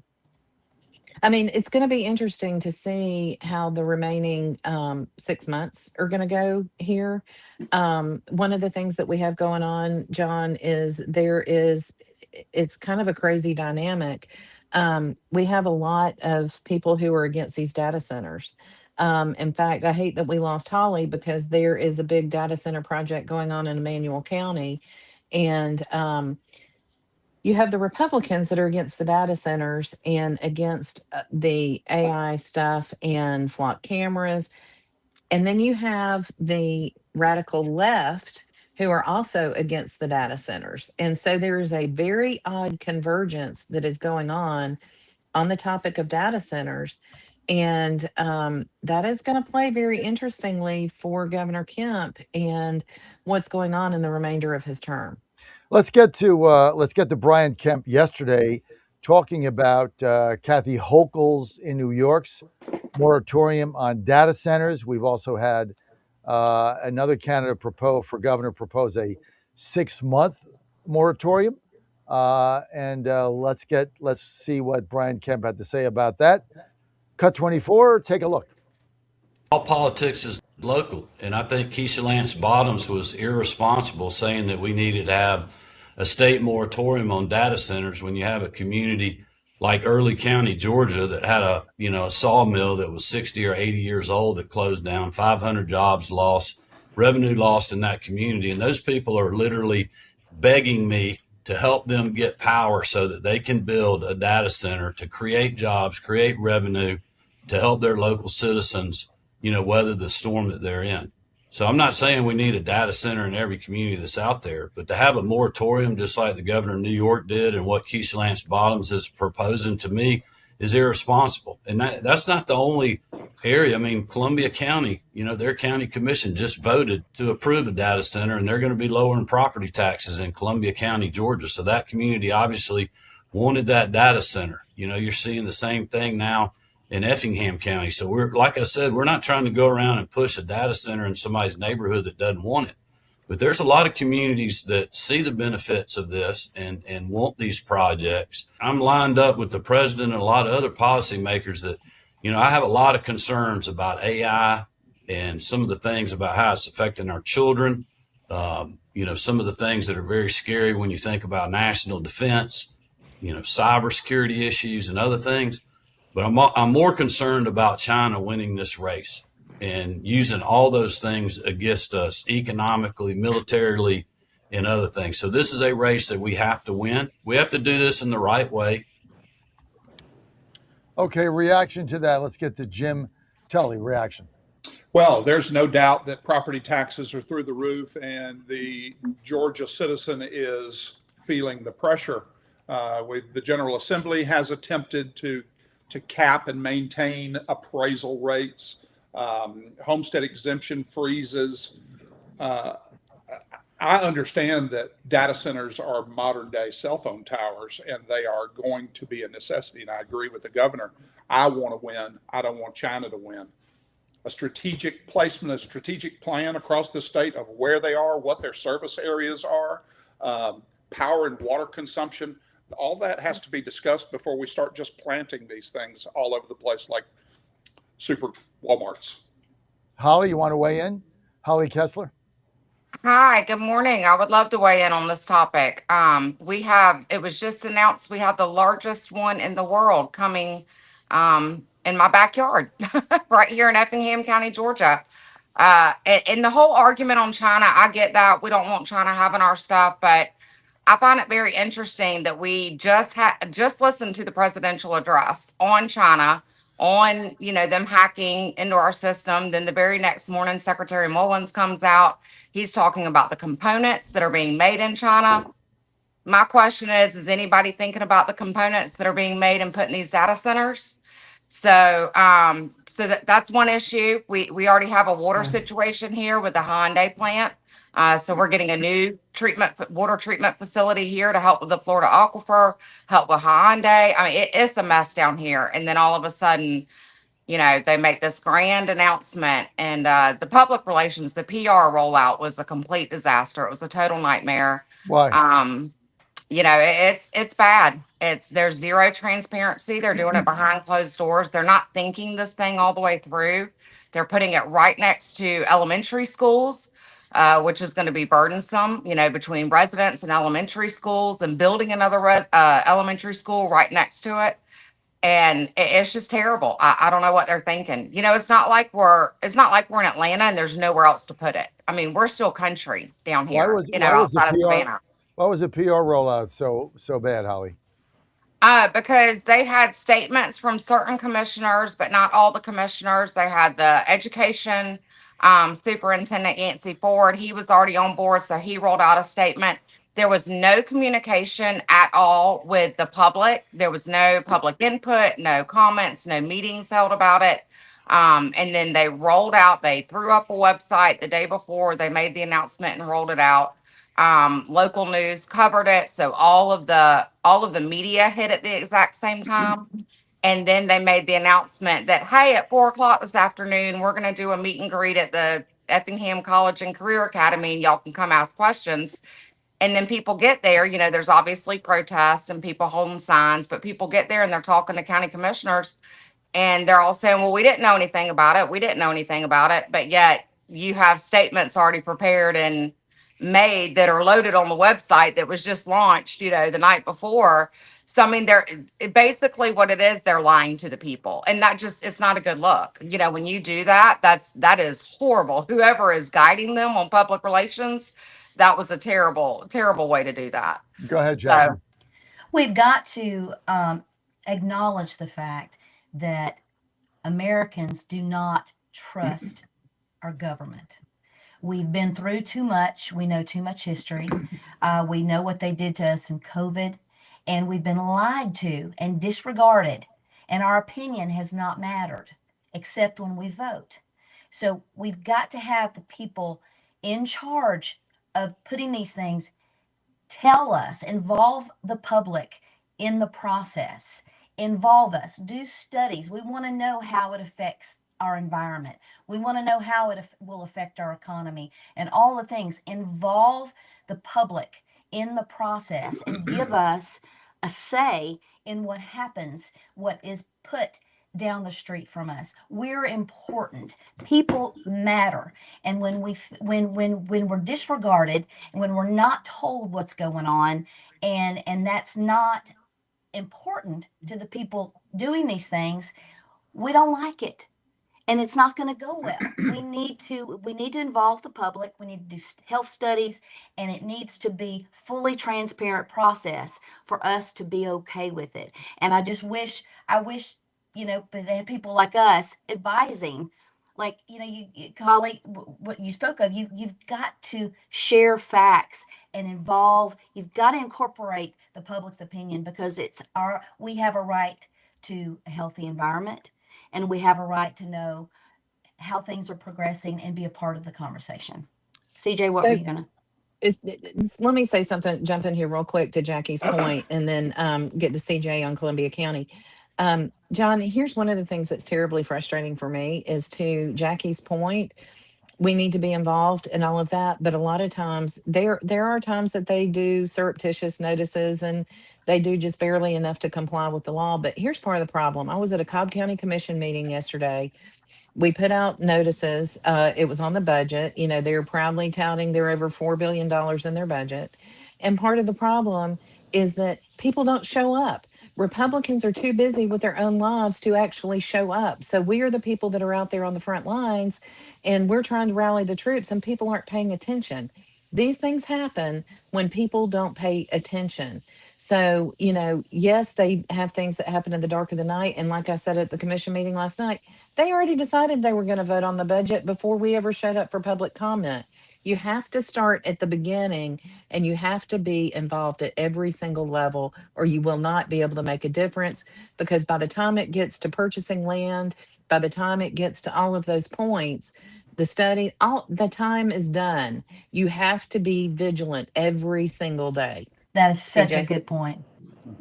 Ms. James, you wanted to weigh in about Columbia? Okay. With the data centers in Columbia County, they're in the midst of a lawsuit right now. So there's a challenge. In Richmond County, in the 12th Congressional District, they are challenging the data centers right now as well. So there was a temporary stay, a 60-day stay, because the people of Richmond County are saying they didn't get enough notice. They were not informed. And so they're taking into consideration the fact that the high water consumption.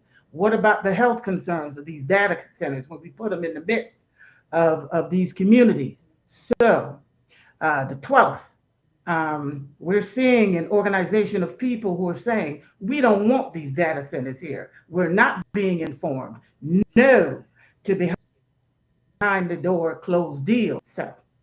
So in the 12th, we are organizing against data centers. Jim Tully, where are we going with these? Let's bring Tully in here. Where are we going with these? I mean, that was a campaign issue, right? Yeah. Bottom says moratorium, like Kathy Hochul. Everybody's agreeing with that here on this panel so far. And Brian Kemp saying no. And now we got him going up in Columbia. There's a challenge. Holly doesn't want him in Effington. I don't know where they're getting the water. Is Bottoms onto something here? It's a nationwide push. It's the same story where CJ is, where she's talking about. It's the same thing in Paulding. A technology overlay is the sugar and spice and everything nice to choose an area. Yesterday in Paulding County, they introduced a 6-month moratorium. I mean, to Sally's point, you got to be involved in the front to have any competent impact in the back, and not cause all of this uproar in a county commission meeting and everybody looks weird with signs and crazy t-shirts. Data centers are coming. We understand that, but we're very concerned about the size, the energy consumption, water. All of that has to be worked out, and we need to have comprehensive information. They're coming.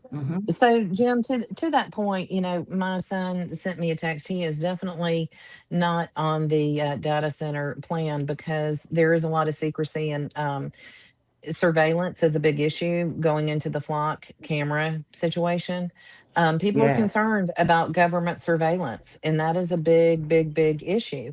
And so part of what my son's issue was is he went back to a executive order that President Trump signed in 2025 about using federal lands uh, for data center usage and that kind of thing. So here's the problem is that we know that China is all over the surveillance state. They're all over data centers. And if we want to protect America's sovereignty, we need to be in control of our own data. We've got that problem when it comes to transformers. Remember all the Right. issues on America not producing its own transformers? We need real manufacturing in America. We need the John Deeres, the Caterpillars, the Eaton Corporation that manufactures electrical components and things like that. We don't want to outsource our manufacturing anymore. We need to reshore as much manufacturing as possible, but we also need to be in control of our own data. So there's the rub. We need to have it domesticated. We need to have it here, but we need to know that it's really American controlled. And we need to know that there's a check and a balance with the government and what the government and these third parties. That's the big concern is third parties that have access to this data and information. And I see this every day in elections. We had not to get off on the election tangent, but you know me. Um, the issue is, the state of Georgia didn't want to turn loose of voter rolls, but yet I could name a half a dozen companies that the Secretary of State releases information to, and some that have had data breaches.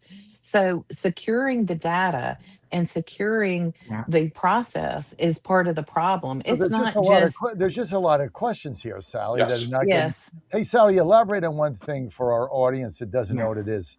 Explain what are flock cameras quickly.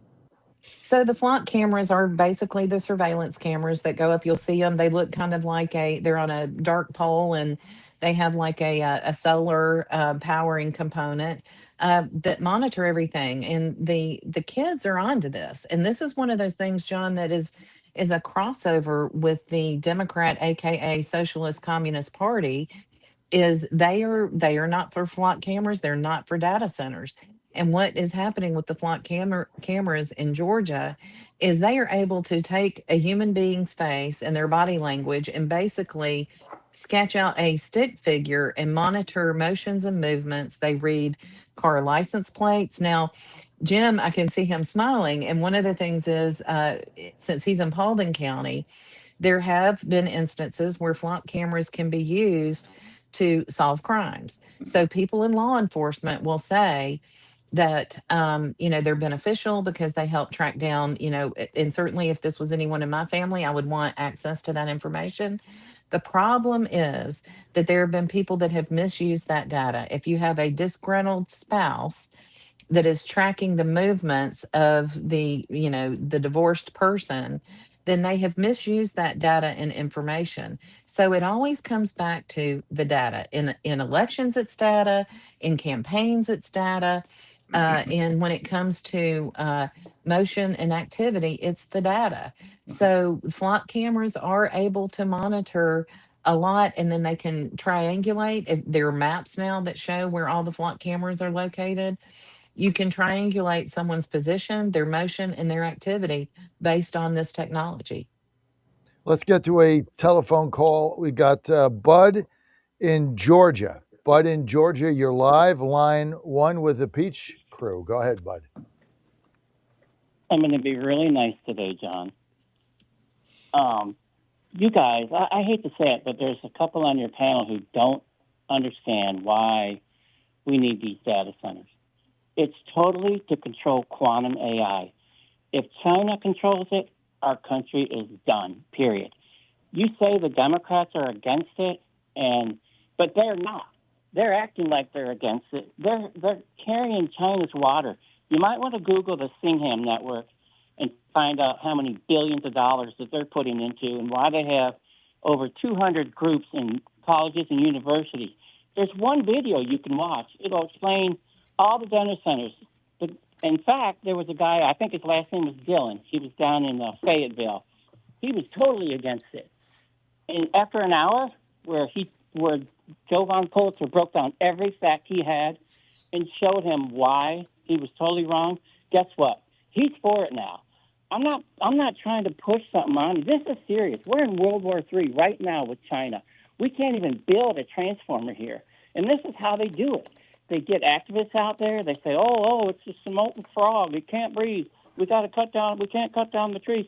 They got rid of our forestry. They got rid of our industry, and that's how they do it. And if we don't control this, we are screwed. So I get what I'm saying to you guys is you need to educate yourself before you come on here, because you're carrying China's water. I mean, this is no joke. This is serious. And, I think I appreciate made y'all the coming point you're on. making, Bud.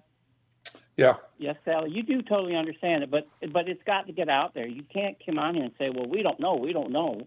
I mean, and I want to ask you something. Do you know how much water is used in the pharmaceutical industry, in the coal industry, in the manufacturing industry? A chicken processing plant uses 5 million gallons of water a day. A data center with the technology they have creates 13% plus water. They actually create water, right? They're allotted 5 million gallons, but normally on average, if they use 1,000, or if they use a 1,000 or a million gallons, it would be lucky. But you say nothing about the other people that use so much ridiculous amounts of water. It's pathetic. But yet you're worried about a data center? Are you serious? I'm worried. And flock cameras, I'm so sick of the flock cameras. I love them. I'm sorry. I don't care if somebody knows my license plate number, because you know why? They already know it when I go to renew it every year. Oh, it's the Jews. It's the Jews. I mean, I'm so sick of all this stuff. I don't know about that. Get somebody on there, Tom, that's an expert. You know, Bud, it's always the water wars. In fact, the other day I had breakfast with Congressman Bob Barr, and we were talking about water, and we were talking about the water wars, basically with the Chattahoochee River. And, I was watching a show the other day, and we're talking about Apalachicola. And if you remember, we have been in water wars for a long time with Lake Sidney Lanier and the Chattahoochee River and all that kind of stuff. So you're right, Bud. People need to do their research and need to understand more. With the data centers, I kind of got into it with my son the other day, because he's like, no, they're all bad. We need to stop it. But here's the thing. If we don't make room for some smart decisions on this, China's going to forever control everything. And we do not need China controlling, or any other country. This needs to be domestic. It needs to be with public oversight. There needs to be transparency. And we need to do it in a way that makes sense for American citizens, and quit relying, like you said, I mentioned the Transformers already. We've got to be in control of these things ourselves. Well, the whole AI thing is causing angst to everybody. I had dinner Saturday night with a senior Trump official in the Department of War who's telling us that they're very concerned now, because there was apparently one AI machine that hacked into another AI machine and was leaving information for its next generation AI machine to hack into them. So, like they were saying, these machines are basically communicating one to the other, cutting the human element out. And it's hard to get your arms around this, Jim Tully, but a lot of people are getting concerned. And then I think that was on Saturday night. Monday, I had Bannon on, who said the same thing, that this AI thing, if we don't control it, harness it, guardrail it, but understand it, it poses a significant threat to our way of life. Jim Tully, you want to comment on that? You're right, John. And your one statement, understand it, that goes on to the public side also. They don't understand. To Holly's point, it comes in the dark of the night. Yesterday, we had a beautiful pasture. Today, we're breaking ground for a data center. It seems to be happening so fast. It's unknown. The general population doesn't understand it. To the gentleman that call's point, it's inevitable. To Sally's point, we need to control America First initiatives, America's data, protect America first. And it's going to take some time. We have to get ahead. We have to get the PR train going. What is Jackson's position on it? I mean, Bottoms came out for a moratorium. Has Jackson made a statement on it? No. But John, I'm not he sure. has We need to find out. on his board of directors for Jackson Healthcare. He has one of the guys from OpenAI, so I'm sure he's well versed on it. And you know, John, we've known about this. Did anyone ever watch the movie The Terminator? Does anyone remember the term Skynet and Sarah Connor? We've been here already. Yeah. Yeah. Yes. People just want to be involved in the conversation. Transparency.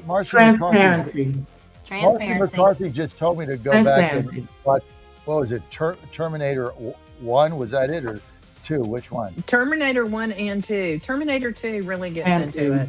But yeah. Right. That's what I mean, I should go watch. Movie Is night. that a homework assignment, John? I got a homework assignment from McCarthy. Watch Terminator 2. And also watch Minority Report. Although last night, my son... Minority Report is a good one. My son, who's home from for rehab for a night, made us watch Dunes. I'd never seen Dune. Dune 1. Dune. He said Dune 2 was better. And, you know, they put on it like 7. It's like 2.5 hours. Like, I gotta go to bed, like at 8:30, but I wouldn't go to bed because it was that good. So, yes, I saw Dunes. But off topic, doesn't have anything to do with it. We'll end on that. Other than the Astros won again last night, which has nothing to do with anything either. Listen, guys, thanks for being with us on the crew. Houston's won 6 out of 7, only 2 games back and 1 game out of the wild card. Screw the Braves. We'll see you tomorrow, 6 a.m. Brian Shirley, Michael Patrick Leahy next. Thanks. He was subpoenaed to appear by Republican Senator Rand Paul of Kentucky. Democrats accuse Paul of harboring a long-time bias against Fauci. Paul says that what Fauci wrote privately and what he told the country, 2 different stories. Positive and productive is how the U.S. and Israel describe President